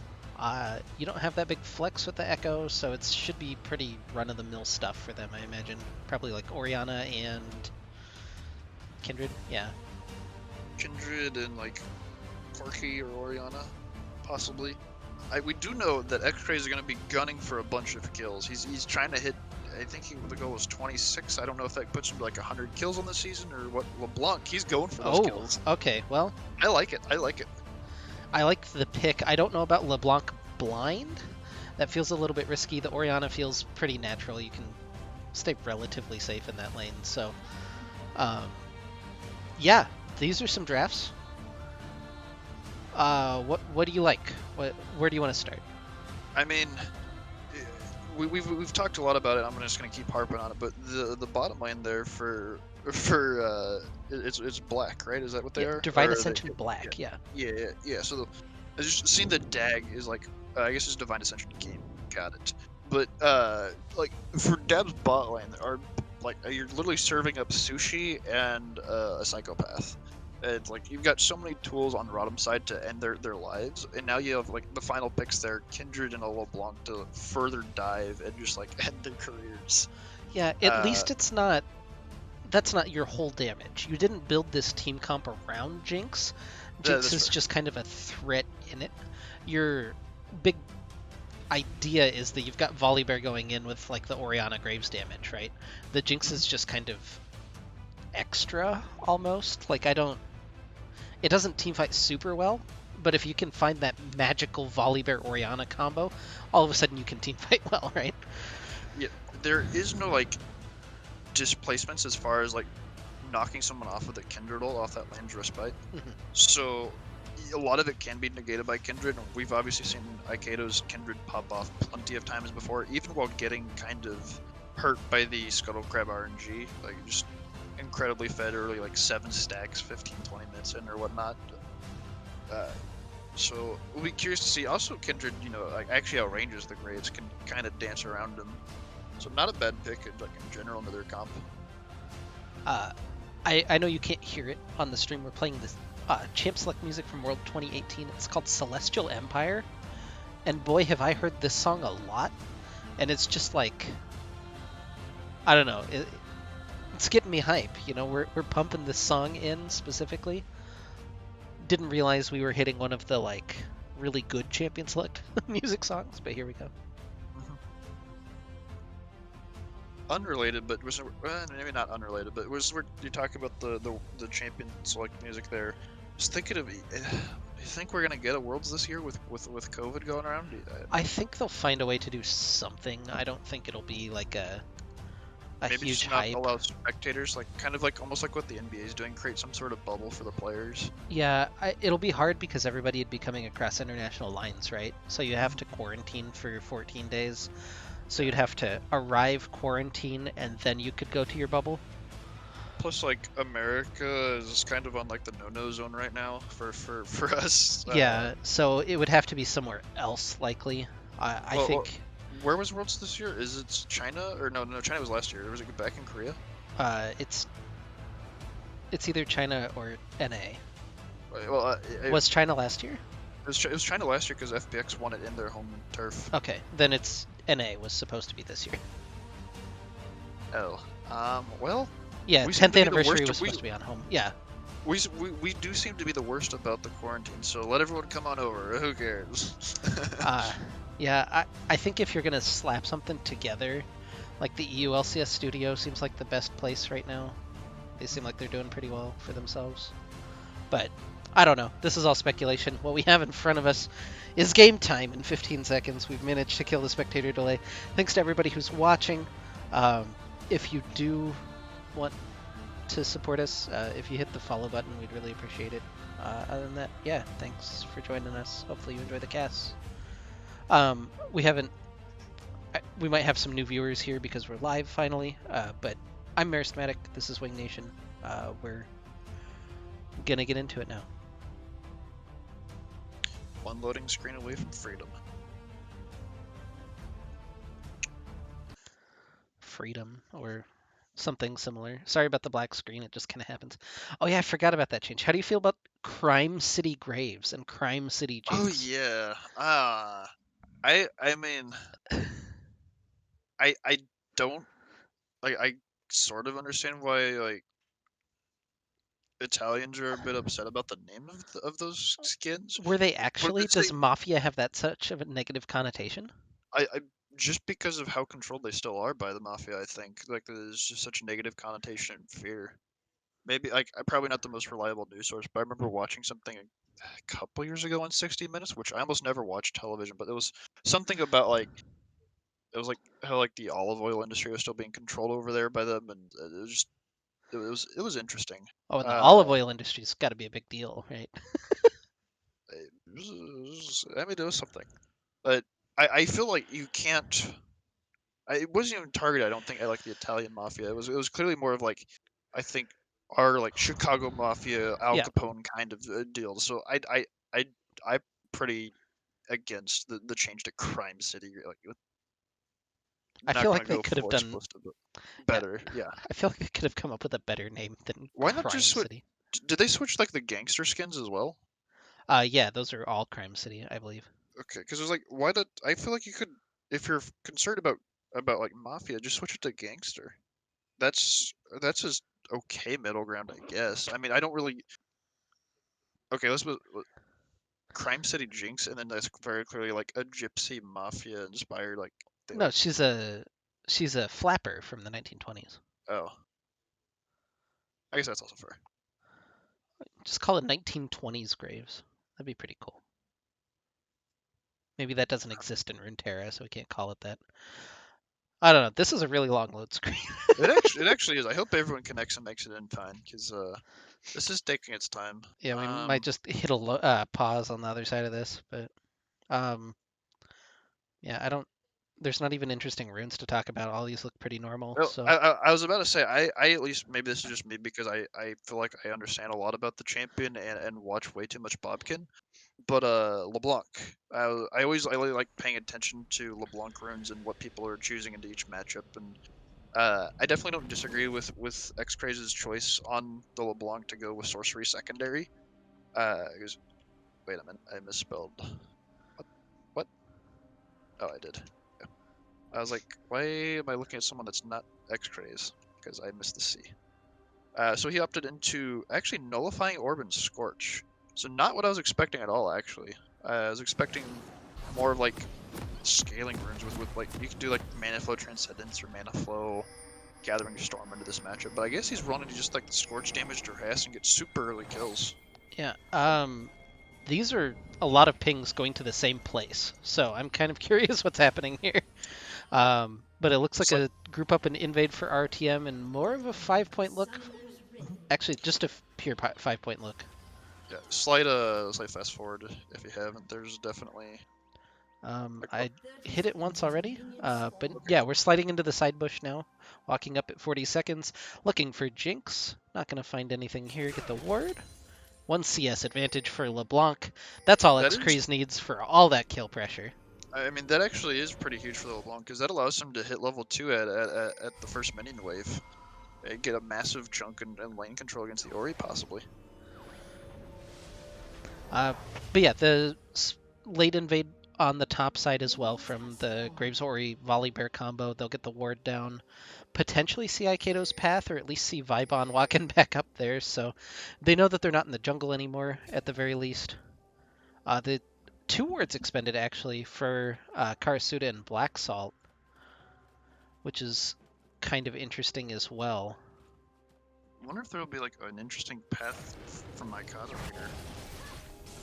We can see that there's the defensive ward guarding his own raptors. Yeah, Based God Kurama goes ahead and they'll find that ward out at least.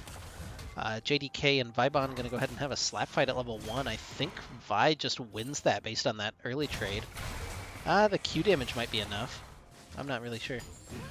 Or the W damage, excuse me. That's a good chunk already from X-Craze onto Void Alive in mid, though. These top laners just want to scrap. It's kind of interesting. The biggest thing I felt like about that level 1 trade from the top laners was JDK just kind of walked away when he needed one more auto for the grass pot proc. Just kind of gave up the stacking. Yeah. Level 2 hit for Black Salt and Karasuda in the bottom lane. Kind of an awkward level 2 from Braum as he just goes in front of the minion wave. A little bit of harass down onto Jazix is what we're going with. Yeah, Graves spotted out here off that one ward that we were talking about. Oh, that's a big chunk from X-Craze, but he gets the smite down for a little bit of healing. Oh, he went back to his distortion. I don't know that he really wanted to do that. Aikato's on the top side, just getting some autos down onto JDK, but it's not quite enough to chunk through him. But now that's a huge lane prio unless JDK backs and teleports in, which gives him a huge tempo advantage regardless. And Now actually both junglers are going to be spotted on Graves' red buff. So these are some weird jungle paths, jungle happenings that we're just not going to focus on for the time being. Aikedo's still kind of looking for this. He jumps in with the Q, has the Dance of Arrows, has the damage as well. Kurama will go down for first blood as they take down the red buff as well. Really well played by Aikedo. Nicely done. Had the support from the LeBlanc as well. X-Trace had that lane shoved in and is on the probably better roaming champion there with the LeBlanc. I think the biggest thing was just the level advantage Aikedo had. He hit level 3 while Graves went for the kind of slower invade and then got spotted out by that ward. Vibon's going for it. He gets the auto in the solo kill, the bop in the top lane for Vibon. Excuse me, Vibon. Got it correct. Well, a lot of missing things up there. Celebrating Vibon with the solo kill. Pretty sure there'll be people in the comms wanting, hey, go kill that Ornn. Put him back in his place. Keep the KDA low or something. Nicely done by the RotM top. Yeah. Top side of the map, exactly where you want it to be right now. Aikedo gets that red buff, gets the level 2, gets the first blood, gets his first stack as well on the Scuttle Crab up there, and he's off to the races. Just kind of a weird jungle start, and a lot of that setup by X-Craze spotting out Base God Kurama on the Raptors. Oh, I just now noticed it. The Jinx started with Cole. Oh, that's weird. That's a second Scuttle Crab for Aikedo, and Base God Kurama's not nearby really. That should be just a second clean mark for Aikedo. Yeah, he picks that one up. He's going to walk through a ward, but whatever. So that's at least 2 marks for him already, if not 3. I don't know if he got one on the kill. JDK's trading a little bit better into Vibon now, though. He'll jump in, get the stun, get the autos, but the Searing Charge is there. The minion damage isn't quite enough. He's just going to get away. The other turret shot is enough. Vibon with another solo kill. X-Craze looking over the wall. He finds Void alive, gets the chains down. Autos from Aikedo. They are going to try to finish off Orianna, but he's got the flashback over the wall. Bubble misses. Aikedo forced to flash away as well. Kurama still looking for more. Vibon has the ultimate, just knocks it over the wall. Can anybody jump over? Black Salt goes in. So does X-Craze. Autos coming through. It's 2 for X-Craze. It's 1 for Vibon as well as he gets with the Flame Breath. The flash away from McNye means that he'll stay alive, but boy, what an aggressive play by Return of the Middle Sticks, and it pays dividends for them. Nice teleport there from Vibon, getting the 4-man knockup off the Ornn. Only thing that would have had me even more excited if LeBlanc was level 6 and had a double distortion to just kind of AoE burst the entire team. But still, 3 kills for nothing, 6-0, 3,000 gold lead at 6 minutes.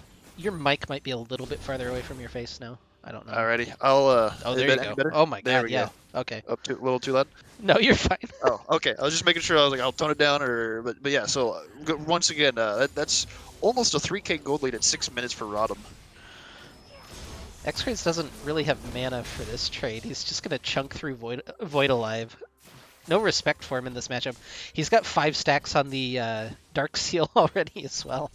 And Void Alive first bought a Null Magic Mantle. Yeah, trying to negate, I guess, the LeBlanc kill pressure early. The X-Craze did go like off that first buy with the Dark Seal. We talked about the 5 stacks, but we've talking loading in how he needs like 26 kills or something. So like, he's very clearly a man on a mission this game. Yeah. I guess this entire series. Yeah, Vibon might just get the 26 kills for him. Already 3-0 on the Ornn.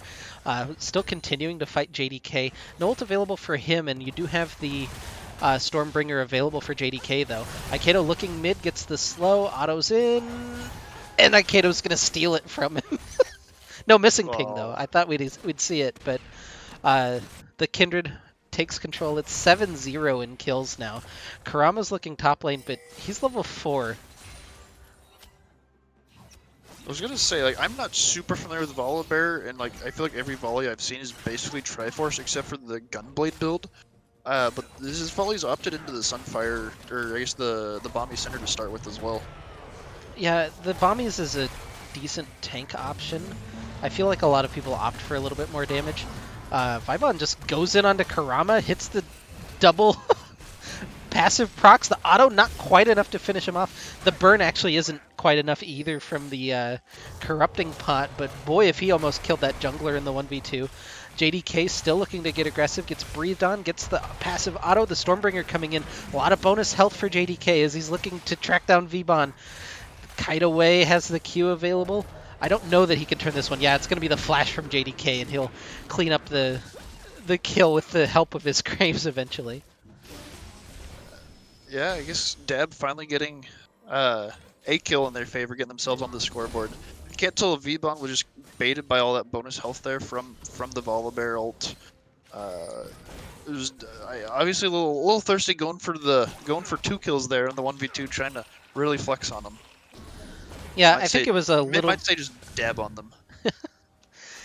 It was a little bit of tunnel vision, combined with a little bit of greed, I think. But you know, still not in a bad spot. Void Alive, however, gets chained up. More autos coming through, and he'll have to go back to base at the minimum for that. Aikedo and Base God Kurama just gonna scrap. Kurama actually takes that red buff. He'll get chunked through with that press the attack proc, but able to secure his own red buff, so a little bit better than the last time through the jungle. But we are still seeing like a lot of pressure being exerted by Aikedo there, constantly in the jungle. Oh, this is what we were talking about, though. There is no chance for McKnight after the level 6 is hit by Black Salt and Karasuda. Now the stun under the tower. Karasuda gets the volley and the stopwatch for a little bit of flare from Black Salt. Aikedo maybe a bit off a little more than he can chew here as Kurama's dashing back out. Has the Lamb's Respite available. They're going to chunk through JDK now. X-Craze just trying to wait this one out. Where's the burst going to come from, though? Aikedo going to fall to the Shockwave. They'll find Kurama, get the Distortion, another kill for X-Craze, and he'll get the chain. Vibon hits the Searing Charge, and they'll finish off Void Alive as well. JDK in trouble. Oh, didn't even need the Ornhorn. Double kill for X-Craze. He's got 4. Yeah, he's working towards that. Could just continuous pressure there from the Kindred. Like right after I was already talking about it, he just was like, "Oh, I lost a smite fight on the red buff. I'm going to the Krugs," and it wins that smite fight and gets some more stacks. Unfortunately, Kindred Mark was on the Wolves, which will be taken away by Graves here in just a moment. Was gonna mention this earlier, but there's been action since there. When X-Craze went for a trade on the Orianna mid lane, used the double distortion. The first was using W distort to get in, and then like the actual ult distort to do damage. Rank 1 distortion has lower damage on your ults than your base one, so you want to use your ult distortion and then your W distortion. Once you hit level 2, you can reverse that, and it'll be more effective. Ult coming in mid lane. There. Ooh! Oh, why did he go back? Oh, he was trying to kill the Jinx. He might actually kill him. Nope. Okay, heal from Jazz. I don't want to say that name. Jazzix. I think that one was actually like the heal summoner spell. The Ori or the Nami heal already went through. Okay, well it was the heal summoner spell for McKnight, keeping him alive. A little bit of greed from X-Craze. Yeah, I thought he was out. I was like, there's a chance as LeBlanc. Like you just kind of press W. Like it just kind of happens. You feel flashy. LeBlanc is a fun champion. You just kind of want to style on kids. Anyway, I wanted to talk just a little bit about seeing exactly what we were talking about in Champ Select and bottom lane with Karasuda and Black Salt just layering those ults into Jinx. And there's nothing that Jazzix can do on the Nami. Like there's just no win for them in that 2v2 in that particular fight. Ashok comes through, just sails a little bit wide of the Nami as we're setting up for the dragon. This would be the second one of the game. This is an Earth Dragon. Winner's Bite over the wall onto Kurama. Now the Ornhorn immediately onto JDK as he comes through the teleport. Just kind of zoning everybody off while they finish off the dragon. X-Craze maybe hunting for a little bit more than he wants, but well, no, that's maybe he'll just find him. That's easy. A double. Alright, well. Alright, I feel like this is a game where he gets Mejai, it's 100%. Yeah, I'm a little surprised he doesn't already have one, but... well, he did just die and went down to 6 stacks, and I don't think he had quite the money. He should off of this price for sure, though, especially about a cash out. Oh, no, he's 800 gold right now. That plate will get him close. Yeah, Karasuda and Aikedo gonna take down... Oh, no. Oh, no. McKnight. Oh, he's fine. He's got flash. Alright, well, maybe Jazzix is dead instead. Yeah. Only thing that could have been played a little bit more proper there by the RotM cheese squad there was if V-Bon used the W to get through the Nami bubble. The Bell's Breath. I was like, I know the name, it's just not coming to me. Yeah. Oh! Oh! The dash away there. Clap. Otto doesn't quite have it. He's gonna die. Alright, so you do have to be a little bit careful not to give away too much gold to the Jinx. She's 2-1, has the Infinity Edge completed. We'll cash in that coal before too long. Yeah, big tempo play again. You get the mid turret. Kato has 5 stacks still. Yeah. That's a couple of hunts. X-Craze finds Kurama. Kurama has no health. Yeah. I mean, this is incredibly fed LeBlanc here. You need defensive wards for her because she's going to be looking to just hop over a wall, blow someone up, and she's got 4 squishy targets that she can do that. And like even the Volibear right now has no magic resist, so you partner with like the Braum or the Ornn, that's a dead Volibear as well. Yeah, Kurama goes and buys a null magic mantle off of that death. The first buy Merc treads as well for Voidalize. Like, they're picking up a little bit of magic resist, but I don't know that it's enough to even really be worthwhile. Well, Karsuda and Black Salt are playing PvE up on the top side of the map. Shout out to Black Salt, he's James Bond today. Oh yeah. So of note here, so like obviously they're buying MR because they're respecting how fed this LeBlanc is, but both marksmen, both the Kindred, we got a pick attempt going on here, but yeah, not quite JDK enough is gonna damage. go ahead and ult out with the Stormbringer. Yeah, not quite enough damage yet off of Karsuda and Black Salt. They're not the ones that are super fed, so. I will. They're pretty good spots though. Both marksmen are getting there. Kindred's online with the hunts and now just getting some items. Ash still needs a little bit more time, but she's in a good spot herself. And Kurama dares walks into his own jungle. He's gonna have to flash ult away just to try to get away from Kato.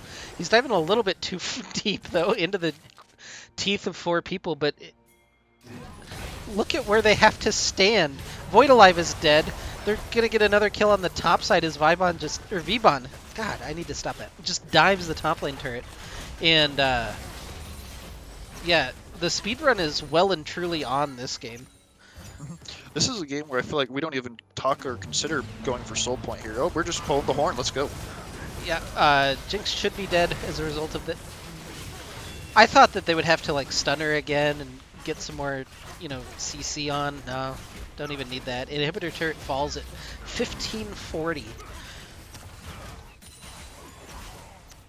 X-Craze needs to get back in here if he wants to get his 26 kills this game. He's got one more game. Kurama's dead. Voidalive is dead. That's a double kill for Kato. Lamb's Respite just buying time. They'll finish off JDK as well. Inhibitor falls at 1603. Oh, that Jinx Rocket. That was almost enough for the quadra kill. He's going to try to defend. X-Craze goes in. He'll get shut down. That's a big kill onto McKnight. You can't do that, X-Craze. You'll lose your stacks. You got to respect the Mejais. I know you're fed out your mind, but I know you're a little bit tested, but it's your stacks, man. Your stacks. Honestly, I almost feel like you leave the inhib alive there. Just because at this, there's the risk of stalling out, possibly, or at least funneling more gold into the Jinx if she sits on the top side of the map. Ocean Drake coming up in 22 seconds here. Everyone should be around for that. X-Craze and V-Bon a little bit late, possibly, but at least V-Bon has the teleport. I think actually the second Rift Herald is more important than the Dragon right now. I don't even think you're worried about Soul Point necessarily, but the second Rift Herald can crack open a second inhib potentially. I think that's honestly the right call to trade that. This is good by Divine Ascension Black just to go ahead and grab what they can. Need to be careful! Ooh, that was closer than I thought it would be. X-Craze is going to find another kill, but I mean, at this point a kill for a Dragon is fine. V-Bon teleport. Oh, V-Bon teleport. He actually doesn't have his ult. I was waiting for it, and he doesn't have it. I was waiting for it, too. Kurama's dead. It's just a matter of who's going to kill him. X-Craze is going to. He's got his 10th kill. Alright. X-Craze is almost on pace here. If you can get, 13 kills, I'd put you at the halfway mark for your goal. Yeah, then you only have to equally pop off in the second game. Yeah, no pressure. Again, this is just so he can get 100 kills on the season. I don't know exactly why that's a huge goal, but sometimes you gotta do it. Black Salt able to get rid of that Tsunami. V-Bond and Black Salt in a little bit of trouble. Jazix gets the kill in the shutdown onto Orin, though. Aikedo just chunking through JDK on the top side. The ball should ward away. X-Craze goes in, not able to find his mark just yet. More rockets coming through from McKnight. They hold the line on this inhibitor tower. When she's able to be safe like that, Jinx can get some good damage off. Still at least a somewhat positive situation for her, given the matchup, given everything that's been thrown at her. Again, I feel like if you had like a better draft or like a better marksman to play with, they've had this story. pink ward in this bush the whole game. Aikedo's kiting out JDK. He doesn't have his ult available, forced to flash away. The Ash Arrow will secure his doom as Aikedo goes on a killing spree. X-Craze finds McKnight though. Oh, missed the chain, but doesn't matter. Yeah. 20 stacks off on the stat tracker here. Rift Herald going to be summoned, unfortunately not to dance at the Nexus, but we'll get a couple of towers here on the bottom side as the two marksmen going to pair up. Black Salt in the wings, going to clear out some vision and jump forward with his two marksman buddies. Shelly gets the second charge. That feels pretty good.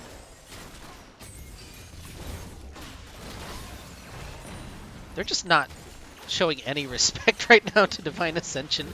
Just diving in. They grab that inhibitor tower. Now the Orin ult comes through. Almost solos out two people. X-Craze picks up the Sushi on the backside. That's a pretty big shockwave, but he just doesn't have the damage to follow that one up. So the 3-man shockwave just gets negated by the Kindred ultimate. They'll grab their second inhibitor of the game. X-Craze maybe looking for a little bit more. Yeah, I don't think he can really get it right now. But they're going to go through. Aikedo almost dies to the turret, but he'll stay alive as they'll take down the middle inhibitor. So that'll be 3 inhibs just a little bit after 20 minutes. V-Bond hits his head into a pillar just to say, hey. I feel like we got to get one more reset out of RotM before they go for the final push. Baron's available, one more mark for the Kindred as well, if you do get to take it. That would be mark number 10 for Kindred if she gets that. Yeah, that's a pretty ridiculous hunt conversion ratio at this point in the game. Yeah, it was only 21 minutes in there. It's not even 21 actually, so that's incredibly fed Kindred. Yeah, that's a mark every 2 minutes. Just casual. Oh, Wolf might take that. Okay. Alright, that's I think Deathcat money there for extra. Yeah, he's definitely got it. Boop, he's got a hat. And a pink ward.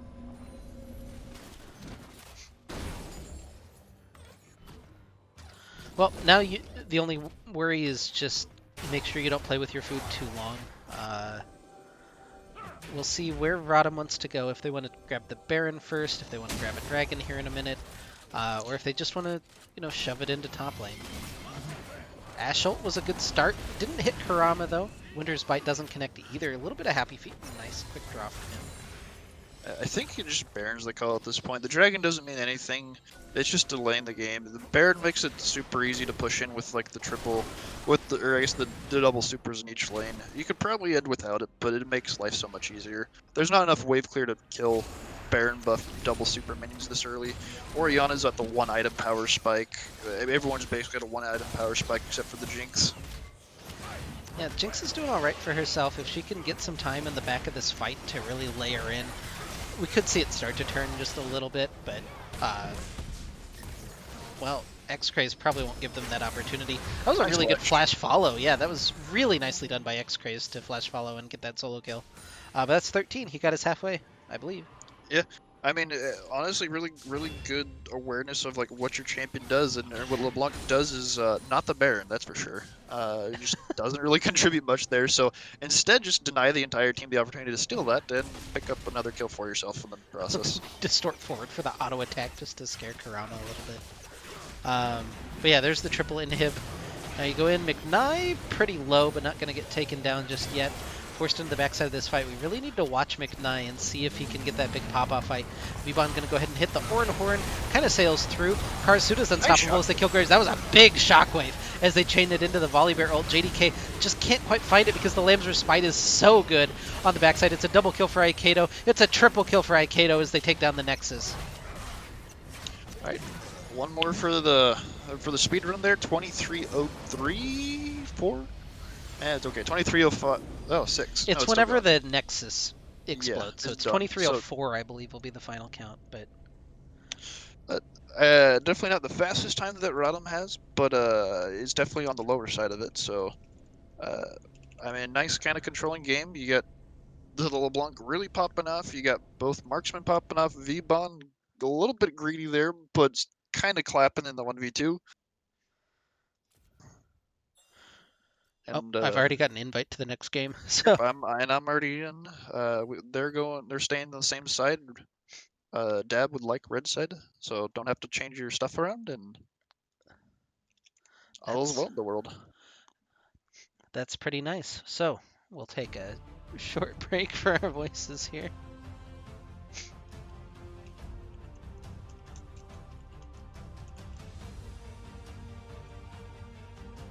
I'll be back once again in just a moment.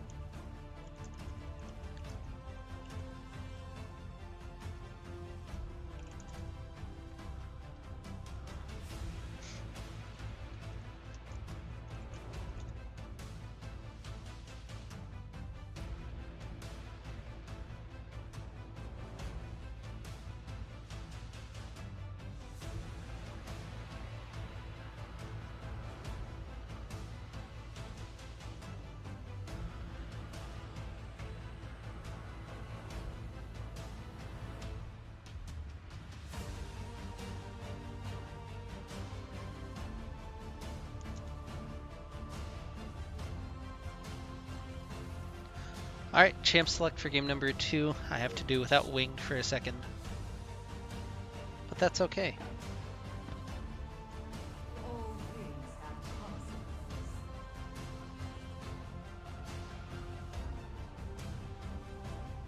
Right.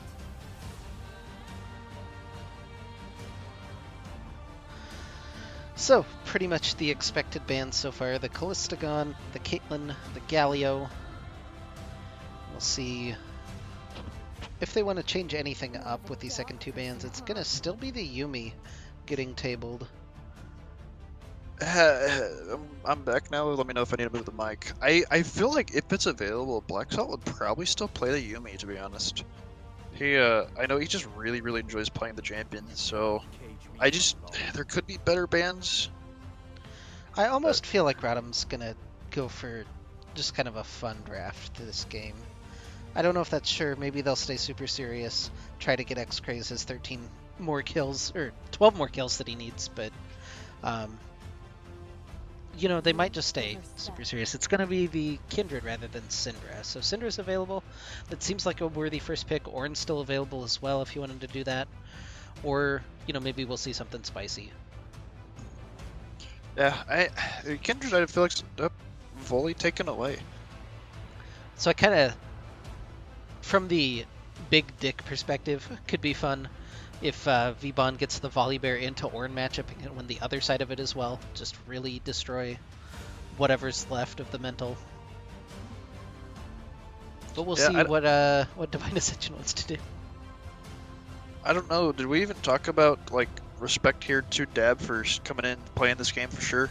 Oh, I don't think we didn't. But yeah, definitely really appreciate them. They're 0-6 on the season. They come in to play their 7th game anyway, which a lot of teams don't do, and that's honestly really cool. As much as we're, you know, kind of down on their gameplay, hopefully they, you know, can turn it around. I bet they're playing in another league, just judging by their organization and things like that. So, you know, hopefully they're doing well in that, and I really do appreciate them coming in. Yeah, I honestly feel like this is the first like league that I guess I'm not really in it, but this is the first GetRect league where like as a 0-win team has stuck it out through the final game. There's always someone who leaves. Even in like the Diamond Cap, the split, there's another one that left. Yeah, so Squidward comes out as well as Trundle and Leona for Divine Ascension. You have Tarek and Syndra, which could be the bottom lane combo, could be mid lane for X-Craze. But, still a pretty serious draft from ROTM so far. Absolutely. I know we're going to have to treat it as a flex, but Syndra bottom is not what it used to be after that nerf. She just needs levels to like kind of make up for that mana cost early on her W or on her Q, excuse me, and she just doesn't get like a free lane anymore. Syndra is decent into Leona because you can just knock Leona out of her Zenith Blade. So I guess we have to consider that. Plus, if Leo ever does make it in, she has to get through Tarek, heal, shield, plus the eventual, okay, I can't think of the name, but the Tarek ult, the invulnerability.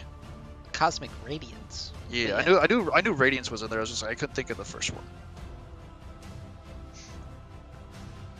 I just wonder if that was in theory a Syndra bottom, what would X-Rays pull out as another pick? I mean, the LeBlanc's still open. It's kind of interesting that there's just no respect paid toward that, but... You know what? The Echo's available, and Echo into Squidward is a disgusting pick. Plus, it's still technically a flex, although, once again, blue side, so it'll be pretty clear after the 2 picks, unless there's somehow a mid laner plus a jungle that you can run together. Yeah, like, I am thinking it's more the Syndra mid lane, judging by the Aphelios ban, because you would want to play Syndra into Aphelios. But there's the Ezreal Leona. I don't love that lane.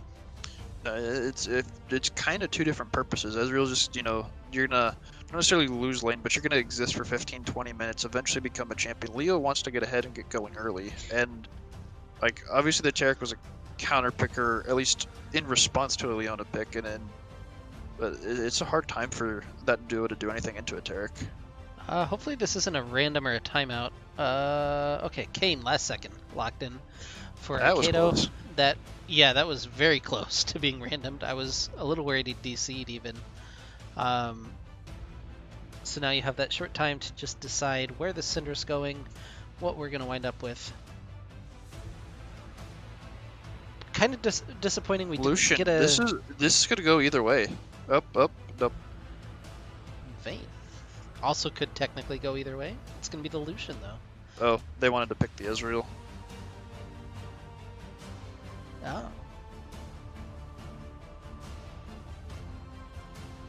That's right. Yeah, I mean, they doubled back to that Lucian pick. That could be a flex. I don't know about Lucian mid into Vel'Koz, but if the Lucian does get ahead, then that definitely sounds like that'd be a flip right to X-Craze on the Lucian. That's the Syndra bottom. Yeah, I'm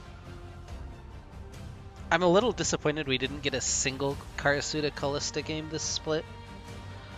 I understand why it doesn't happen, unfortunately, but I was like seeing at least one, make sure that we get that the reminder of why it should be the reminder, yeah. We can play against, we've got a cat. Oh shit, never mind. I selfishly like seeing it because I really like watching Kalista, but yeah, anyway, the Lucian mid into Vel'Koz.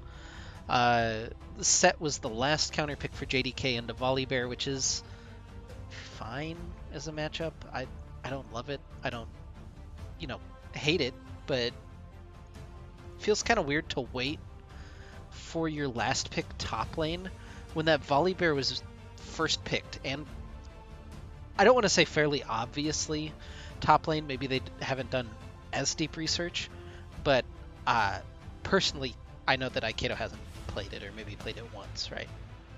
Yeah, I mean, new volley is incredibly difficult. There are like more animation cancels in his kit because I don't think he had one before the rework. But if you played it once or twice, you kind of figured them out. Anyway, we've got our little 3 minutes to kill here. This is when we should have talked about being appreciative for them playing. Could have wasted that whole 3 minutes. We could have.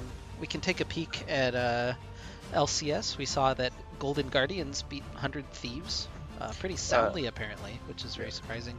And then the unsurprising C9. Yeah. I had the C9 game up on my other monitor, and it was just under 27 minutes. I think they got the dub pretty much, or it was about 27-minute win. Licorice played the Wukong again. Yeah, and Wukong Niski did his Doinby impression. All right, cool. Exactly. And then there was a Malphite picked against them by Ruin, and Ruin's day was ruined. Unlucky. Oh, he went 0-7-2. It was a rough time for him. Oh, yike. That's a singular yike. That's not even a full yikes. Um, yeah, I really like Niski just basically being Doinby. Like, I'm gonna roam around. I'm gonna pick all the champions that Doinby does. I don't really care. So now he's on the Rumble. Classic. Yeah, plus, like, we know he still has the ability to pull out something more flashy. Like if the Irelia was available, that's definitely still a champion of his if he had to. But he just kind of like opted into the, hey, Blabber's kind of a monster, and NA has no way of answering him, so I'm just going to be like his backup. I will be there for him. Well, 1 minute left. Again, I'm gonna plead, if you don't follow the stream, please do. We're getting pretty close to affiliate, which would be pretty cool. We can do a lot of neat stuff with that. But yeah, if not, you know, hopefully you at least enjoy the cast and would consider coming back to watch it later. I'm just trying to think, what was a Trundle pick for? Like that was, like it was second pick blue side or second pick. No, I guess it was first pick red side basically. And like there was only a volley locked in who I wouldn't call the tankiest of champs, more of a health stacker than a resistance stacker.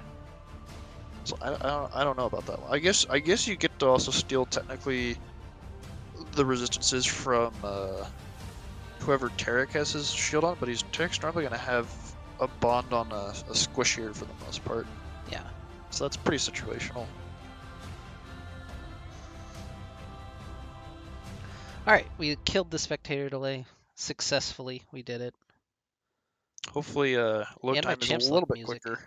Yeah. My champ select music ended too. That was good timing. It doesn't matter because the transition just happened, but I just noticed that Dab's logo slid just slightly onto the Yeah, client. its Just wing a little is too just wide. a little in there. Exhaust taken for the Vel'Koz. Also, Ignite taken for the V-Bon. He's out for blood. Yeah, the V-Bon is certainly out for blood. I don't know why I said it like that. You did. But yeah, that's some aggressive choices. And also kind of interesting is the Electrocute for Syndra. I don't know that that's like super interesting, but opting for that rather than a Phase Rush or a Comet. I mean, I think with the CC that is available on Deb's team, if you get caught, you're dead anyway, unless Tarek's able to save you. So I don't mind the Electrocute, just trying to blow up one of the two squishies that are available. I was thinking more about the exhaust that the Leona had, as you've already got one exhaust on the Vel'Koz, who typically doesn't want to be in range to use it, and is using that more of like a lane tool of if Lucian dashes and it's kind of gadding him. But I feel like Ignite just has so much kill pressure, and like as Leona, you have obviously a high amount of CC and pretty good early damage too. All right, so we're finally spawned in. The game has loaded. On the blue side, Return of the Middle Sticks looking to close out the series. On the top side of the rift in the red health bars is Divine Ascension Black looking to hold on and pick up their first win of the GRLCS Summer Splash. A top invade this time from ROTM. They saw the Diamond team in game one of their series and were like, yeah, we need to do that. They're on the opposite side though. JDK is gonna find it though, and I don't think they're gonna get a whole lot done. Didn't get the word that time either.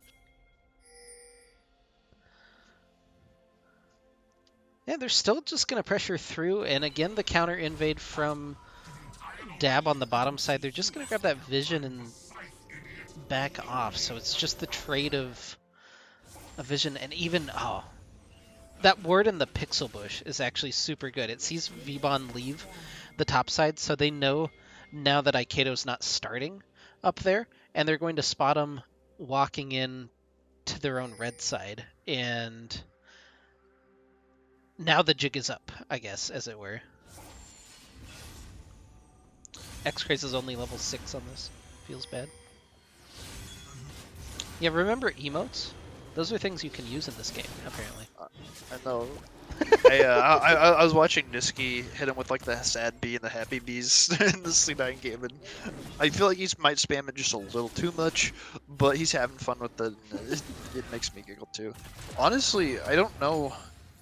I mean, I guess yeah, with the V-Bond they've got knowledge that the Kane was bottom side, but they definitely don't have any direct vision of Aikedo. Aikedo even entered through the bot lane entrance to the jungle. Also kind of interesting is that Aikedo opted for the red buff start, right? That's not a Raptors, it's not a Wolves. He just wanted the leash, wanted the power on his clear to go for a full clear, I guess. Yeah. Originally I was thinking he was trying to avoid the vision that they knew about that ward there, but then he's obviously on the Raptors now, so that thought kind of went out.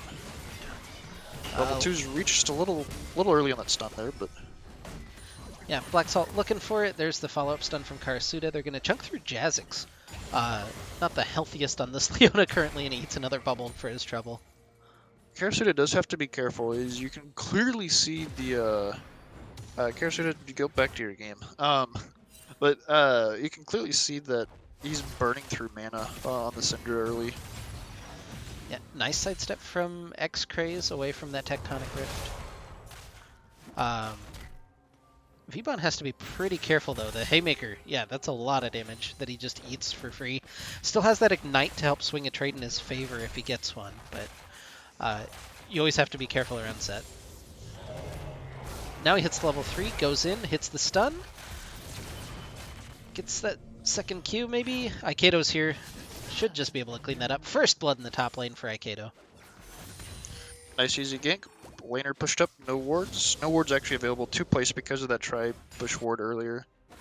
Yeah, Aikedo finds base god Kurama in this bush. Gonna go ahead and have a scrap. It's going all right for him. Almost needs to flash away. The pillar and the flash get him out to safety. Now JDK pulls in X-Craze. He's just looking for blood as he dashes forward. No Haymaker, he gets killed by the E from V-Bon. Now stun in the bottom lane. Jazzix hits the Zenith Blade in. Karsuda's not looking the hottest on mana. Heal from McNye will get him out to safety as well as the flash. Now Exhaust being traded. Karsuda again doesn't... He might have enough for one more Q, but just not much more than that. Yeah, we're seeing that 60 mana cost really come in, because that's like... 60 mana doesn't seem like a huge amount, but that realistically was a 50% mana cost increase on Syndra Q at rank 1. Like, that's actually a fat mana cost. Yeah, and it might be one... We had that insider information that they wanted to Ezreal, so it just might be kind of a, we can flex it, I guess, and get a better matchup because we didn't get what we wanted. And maybe paying for it a little bit. Now, JDK teleports back into the top side and immediately starts wailing down on V-Bon. V hasn't gone back to base at all this game, so... I mean, as part of it's the issue was like where his wave was, and he also just doesn't have teleport. Oh, that actually hit. But yeah, this the problem with taking Ignite. Just don't. Also, that base are gonna get canceled. Yeah. Yeah, the face breaker from JDK just being annoying, getting in his face, and it'll be a small XP lead for V-Bon. Maybe not even small. It's about a full level at this point. If he can get back to base and come back, hopefully he doesn't lose that. He'll have a big item lead. JDK's gonna... Oh, never mind. That didn't interrupt it. He was in that safe zone. Aikedo is like 2 camps plus that kill XP up on his counterpart. I guess 1 camp now because the wolves were cleared. But Kane is off to an early lead, and I wish, as spectators, they gave us a way to see how close he is to transformation, because he's so far gotten to fight and kill the set, and he got to slap the Trundle for a little bit, so he's well on his way to that Ross transformation already, I'd imagine. Well, you'd think they'd give spectators a way to see it. They barely give the player playing Kane a way to see it. That's fair. That's the flash away from McKnight. He actually didn't have enough mana for the Arcane Shift, so that was an important flash for him, as he would have fallen in that process. Yeah, Kurama just takes the dragon, though. You can see that set up by the vision, the pink ward's there. So really nicely done. This is a much better early game from... That's kind of sad. They're down 2-0 and 1,000 gold, but it is a much better early game from Divine Ascension Black. I mean, at this point last game, they were down 3,000 gold, so... Improvements. Sheen by first there for the Ezreal. I knew there was something I was going to mention earlier, and it just slipped my mind. The Ezreal started with the Cole, same as that player did the last game. Iron Man fan returning in the bottom lane. Vel'Koz needs a blanket because he got cold. Aikato's going to just flash in and get the Q. He's fine. No big deal. V just showing no mercy, goes in with the Stormbringer. He actually doesn't stop the turret, though. He needs to be careful. He needs to be really careful. The Chomp isn't going to quite do enough. Gets him the Grass proc to stay at least a little bit healthy, but JDK's going to regen pretty well with the Brawler passive. Never mind. He's not going to be able to regen when he's dead.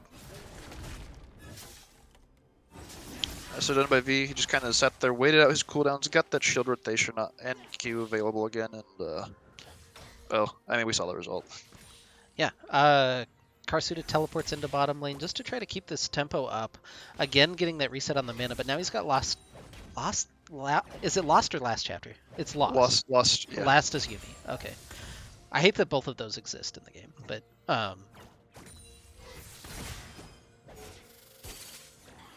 thought Yuumi was Final Chapter. I guess so. McKnight is in a lot of trouble. He gets auto attack down. Karsuda finishes that one off, and now Jazik's in trouble as well. He's relatively beefy thanks to that Leona W, but it'll eventually be the double kill for Karsuda. RotM's bot lane able to tank a couple tower shots there. Just you got the turret constantly slapping them, and you can see like the healing coming through off of this tower slapping as well. Mid lane, we're looking at almost a 20 CS lead there for the Lucian. It looks like he's going for the Essence Reaver first. I'm still a bigger fan of Bork just because of the pick potential and the sustain you get, but when you're ahead, you can definitely go Essence Reaver for sure. Kato finds Kurama on the side. He's just trying to get some orbs. Karsuda takes a little bit of a risky path there. Black Salt with him has one Dazzle available. He'll jump into Kurama, just reset some of that passive damage, and eventually fall to the Chomp. I think there was a misclick there. Kato hit the Blast Plant and launched himself over the wall. He had Umbral Trespass available. Just doesn't quite have that damage. The Life Form Disintegration Ray. Oh wait, he dies to Ignite. He died to Ignite. Well, but you could have been so much cleaner if you just walked forward, took one tower shot, and autoed him. Just if you had to flash, you still had it. But you got the kill anyway and lived. One kill for X-Craze on the board. 11 more is the goal now for him. Yeah. I did double check during the break. It was 26 was the total for this series. He got 14 in game number 1, so we're needing 12 more for 100 on the season. If you want that big drama in your life. I don't know that I particularly care, but... Rost tracker. Rost is on the map at 9.5 minutes. So Kato in a really good spot right now. Yeah, so I guess maybe that int was just to get his final little bit of orbs. It was the big brain move. Worth. Honestly worth. Like, I would take yeah. a death for a Ross transformation. Absolutely, in a heartbeat. Kurama is 2-0 though, have to be a little bit respectful of that. JDK is not 2-0, he's going to die again. V is on a killing spree, and Aikato's going to come in looking for Kurama. Doesn't hit the Blade's Reach, but still feeling no fear particularly. Dives in, V's tanking it up, Kurama forced to flash away. Oh. That red smite dot damage, making Aikato take the damage. Maybe a little bit too low. Kurama's got ult. They have to be a little bit careful about this. Guess not. He didn't get into range to use it. So, X-Craze picks up his second kill up in the top lane. And Void Alive gonna just push in, maybe get a couple of plates on Squidward. Yeah, he might die here if he doesn't run down though. X-Craze has a flank on him and will have obviously like the mobility advantage. He's running down, he's fine. Big fight in the bottom lane. That Cosmic Radiance is going to be able to buy that disengage for ROTM.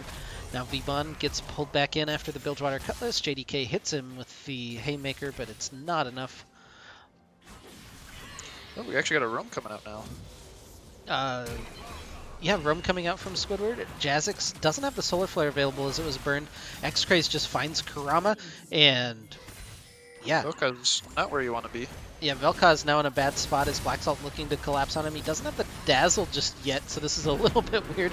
Karsuda hits the stun though. There's the Dazzle. They're looking for Jazix first, but the Lifeform Disintegration Ray able to trade that one back. It's 1-for-1 in the bottom lane as Karsuda and McNye both pick that up. Aikato's just going to farm himself up a tower in mid, though. We got 320 free gold there, plus he's getting a minion wave. That's one happy jungler if I ever saw one. And the solo 610 cashed in. 1,000 gold right there, cashed in on. That is a very fed Kayn now. Dragon is also available. Yeah, look at that, 2,400 gold in his pocket currently. You can almost go buy that Black Cleaver. V just doesn't care. He's in between the minion wave and the tower, forcing JDK back. Can dive through. Actually, doesn't have Stormbringer yet. The ult. Where's the W? JDK? V-Bon? V-Bon? Uh-oh. Oh. He wants it. He really wants it. He doesn't have cooldowns now. He's got to be careful. Pulls him back in. No, Haymaker gets the flash. Dab actually going to pick up the dragon possibly here? Yeah, that... Aikato's not going to make it there in time, so two drags, nothing for actually Dab. Yeah, so if you were looking for a win condition as Divine Ascension, it's that dragon. You need that Cloud Soul.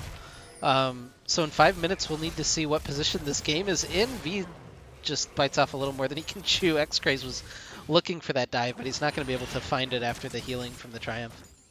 Oh god, my I don't know about yours, but my stream my spectate froze for a moment. I think I'm on sync though. Mine did Or, not no. freeze. Oh, I'm gonna reload. Give me a moment here because I'm on sync with stream and that's not right. No, not quite. All right, I'm gonna reload. I'll be back. All right, looking for a dive in the top lane. Just the W to interrupt the recall now as they're cutting the minion wave. Aikato needs to jump in, hits the Blade's Reach, dive in from X-Craze, Ignite, and that's a pretty clean dive. Oh, no, it isn't. Never mind. X-Ray's died. I hate that it pans away. It doesn't show you like the full-length animations. So 1-for-1 in the top lane. And now they're looking for Aikato as Void Alive and Kurama are both headed up there, but Aikato just heads through the wall. Peace out after getting the tower. Meanwhile, actually on screen, what we're seeing is Jazix gets stunned up a little bit by Karasuda. Flips that one in. Jazix has to be careful there. He's any more damage and he's definitely in death range to the unleash power. Aikato finds Void Alive. Yet has to jump in with that Umbral Trespass, gets the reset, gets the kill. And now Kurama might be in a little bit of trouble as well. Blade's Reach into the red smite, just some autos coming through, burning him down, and the Q for the kill. Double kill. The double solo kill for Aikato. Yeah, and that was while he was being inflicted, or subjugate was being inflicted on him. It just did not matter. Yeah, Aikato jumps through. They're gonna... Oh my goodness, just delete him off the map as well. So ahead from those plates. Oh, look at the gold. Aikato currently has sitting on 8,300 gold total for that game. Everyone on Dab is sitting... Well, I guess their jungler has the most gold at 5,000. He's just now hitting 5,000. 3,400 gold difference for the closest. Ooh.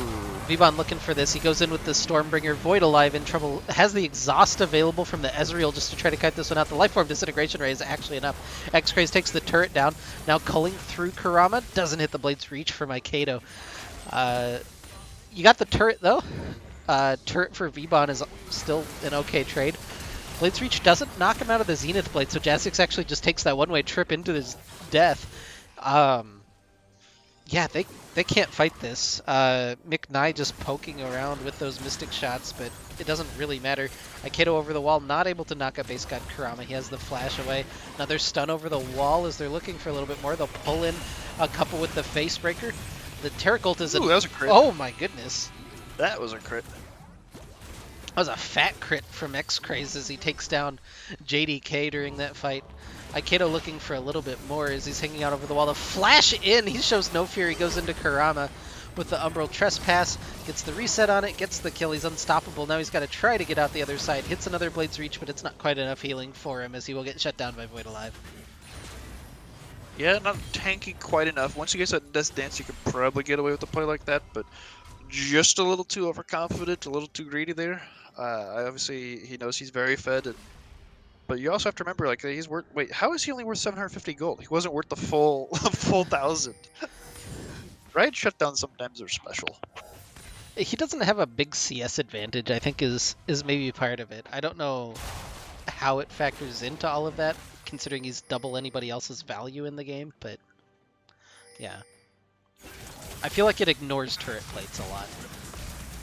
X-Craze still has some work to do to get to his 12 kills. He needs 7 more. Teleport coming in from Karasuda just to help escort this minion wave in. X-Craze trying to get healed up a little bit by Black Salt as they'll continue their assault on this inner tower.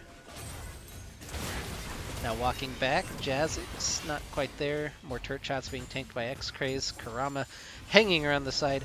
These aren't the strongest members of ROTM. If you're looking for a fight, you just want to force 5 people in here maybe, but Yeah, with this particular trio, it's really difficult to get a fight started without Syndra stun. Vel'Koz can clear the wave safe enough against these 3 people. yeah, Black Salt gonna get taken down. Voidalive's actually on a killing spree. He's 3-3, putting in a decent game on the Vel'Koz. Karasuda just the solo Q damage onto Kurama a couple of times. V-Bon hanging out, but the pillar should give them sight of that. He'll head in with the Q, gets the shield as well. They'll stun up Leona. They throw him all the damage in onto Jazzix while he was still empowered by the W. It's actually another kill for Divine Ascension Black while they're fighting for this dragon. X-Craze comes in. He's starting to cool down. The dragon isn't low enough for them to secure the ult away. It's a double kill for X-Craze as he's sitting on top. He's just trying to heal off of the dragon, but it's killing him slowly. On the front side of this fight, though, McNye falls to Aikido. And it'll be a pretty clean house for Return to the Middle. Oh, well, not quite as clean, but another last hit for X-Craze as he goes up to 9. Now only needs 3 more for his 100. I don't have a graphic made up. I kind of wish I did. Get that production value for his 100th kill. What am I doing? I should have been ready.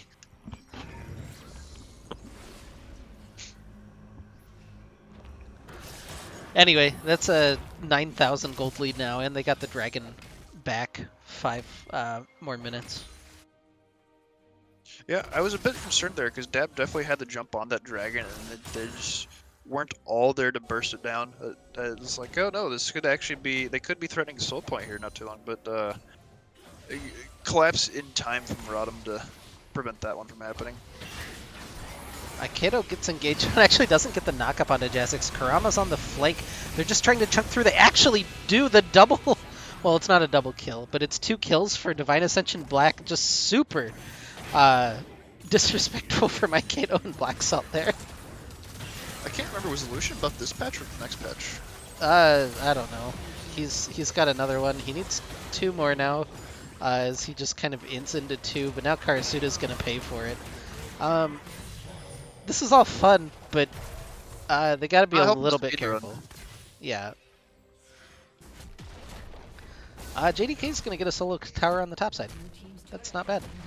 No, 300 G in the pocket. They're still looking for V-Bon. I don't know that they really want him, but they're looking for him. They've got the Vel'Koz damage. He's got almost no magic resist. Yeah, they've got the Subjugate as well. They're starting to chomp him down, get the slows. The Plasma Fission connects, and that should fit. Oh, that's a lot of healing off of that second chomp. He almost has enough damage with that E, but McNye will live.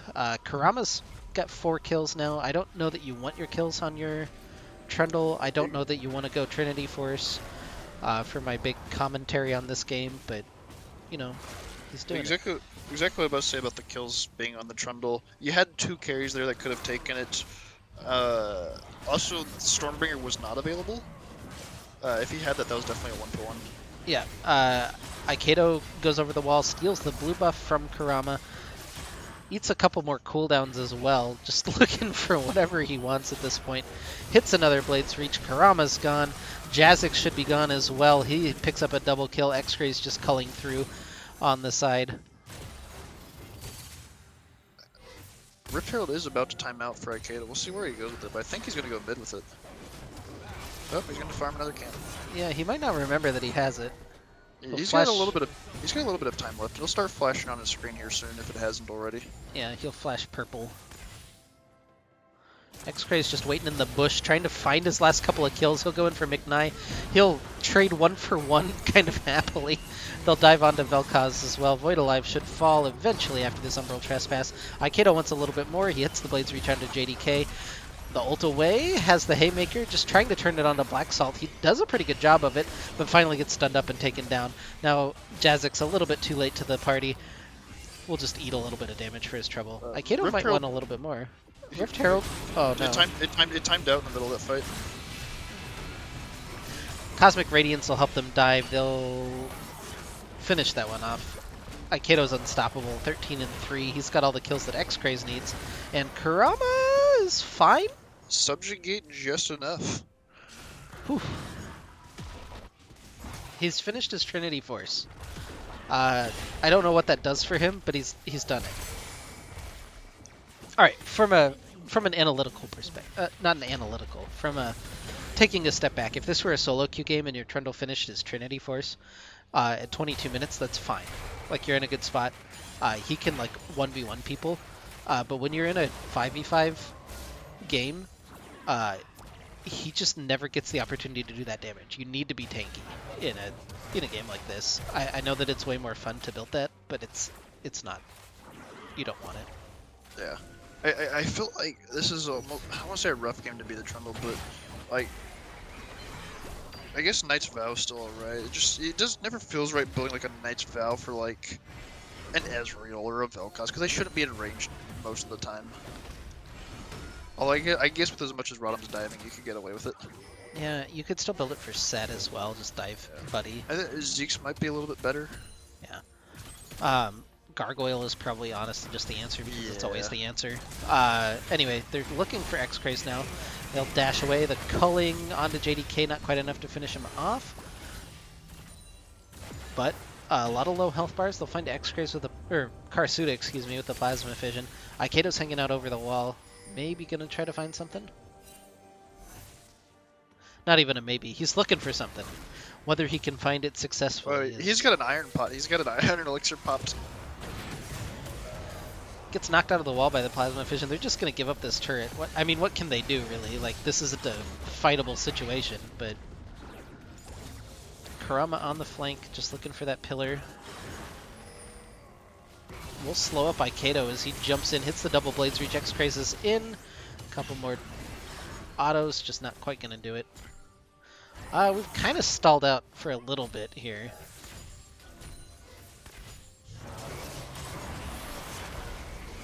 Well, Aikedo gonna just prove me wrong. He goes in, hits the two-man blades reach, gets the Cosmic Radiance onto him. Just trying to find more. He'll flash forward. He's the only one fighting right now. Nobody else is in range to do anything. Actually, X-Craze and Karasuda are in base currently. The Lifeform Disintegration Ray will track him down. It's a shutdown for Void Alive.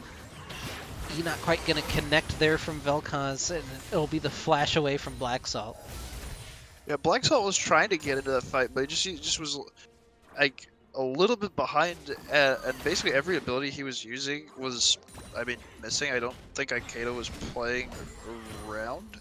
The Taric stunner was ready for it, and then Taric didn't get the chance to use his passive autos to actually make that heal available consistently. I just feel like in comms somebody was like, Aikedo was like, I can probably 1v5, and somebody was like, bet, so he went to try to do it. JDK is dead. Karasuda's gonna just zerg him down with unleashed power. X-Craze still needs a kill. That's the important thing that we need to see. X-Craze did solo Dragon as well there. Take that off the map. 2 Cloud Drakes now. Really important, honestly, I think, for RotM's team. Like, Cloud Drakes is very valuable for some of these longer roll cooldowns like the Cosmic Radiance. Yeah, more importantly, again, there's no weird possibility that Divine Ascension can sneak in there and get that 3rd and 4th dragon and find their way,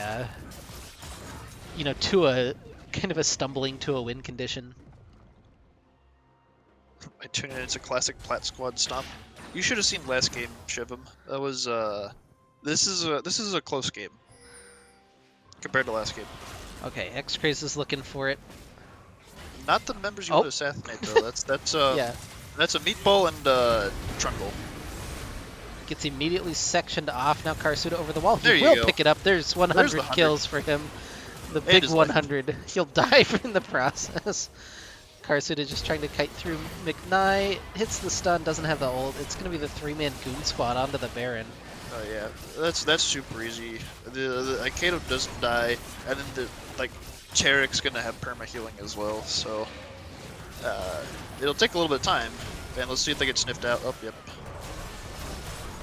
Will they get there in time though? Yeah. Oh no, Trundle's dead. There's no smite to steal it.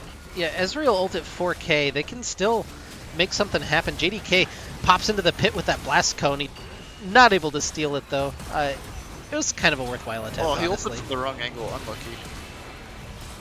Now back over, the Cosmic Radiance kind of cancels that one out. Aikedo somehow hit Void Alive with damage prior to that. I don't know when that happened, but he'll jump in with the Umbral Trespass and finish that one off. That's 15 kills on the board for him. Did they stall out long enough that Karasuda and X-Craze got the buff? I'll take a look while we're watching Direct Can. No, they did not. Do you know how many kills Aikedo had? Has he hit the 100 mark, or is he close? I have no idea. Aikedo's going to get through that wall with the Umbral Trespass. Culling comes through X-Rays. That's 101 for him. And Black Salt steals that kill. There's no stats available on the website, so it's whatever we've manually been keeping ourselves. Yeah, if you look back, there's like a text document in the chat that they have. Or I think Aikedo links after every game. I guess we can look at that afterwards. Anyway, Karasuda's gonna pick up another kill. They're gonna dive through Void Alive. Double kill now for him. Now that we hit that 100 kill mark, we can finally end the game. X-Craze dives in. He finds McKnight. The ace for Return of the Middle Sticks. That'll be the perfect season for them as well. 7-0. It's a 14-1 game score. Probably one of the more, not probably, this is one of the most dominating regular seasons that I've personally seen, like, any tournament. Yeah, I definitely won't disagree. Undefeated, only one game score dropped to GSM, which is the number 2 squad in Plat Capped. Kind of like old RotM Gold from last spring, 2019. Did we drop a game? Yeah, we dropped a couple, I believe. But regardless, just a really spectacular regular season for him. I don't know what the status of our cast is going to be for playoffs. I think that GRLCS is going to do them all live, in which case we don't need to double do scrims or playoff games. But we'll be there in the chat cheering everybody on. But yeah, Diamond Team plays. God, Friday night. Friday at 7 now, I think. Yeah, and now that we finally know who Platt's opponent is, which still hasn't been officially announced. So it's MG Blaze and GSM is the 2-3. So Bucky's Amusement Park? It'd be Bucky's Abusement Park and Return of the Middle Sticks for 1-4. So, yeah, I guess whenever that gets scheduled, we'll see. But we look forward to seeing you all. Thanks everybody for watching the season. Appreciate the support. Yeah, we're not done. We've got more content planned and things, but this will be it for us this season in all likelihood. So thanks everybody. If you don't follow, please do. Once again, thanks honestly to Dab for Divine Ascension for sticking around. Again, winless team, actually closing out the season. Mad respects to them. Hopefully the last little fiesta there was a little bit more enjoyable. Anyone, I guess, if you guys have the spreadsheet, is it updated? Do you guys have the stats? So we could slap it on the screen for the record. Let the record show. I doubt he's got it done that quickly, but Nah. that's all right. Thanks, guys. Yeah, we'll see you. We'll see you around. If you ever, I know we've talked a little bit about it on our Twitter and on our announcement, but if you guys ever do need to reach out, hopefully the admins, myself and Winged and Lane are all approachable if you need anything ever. So, yeah, just do that if you need to. So. Okay, that said like 2 minutes. All right. Good night, guys. Thanks for watching.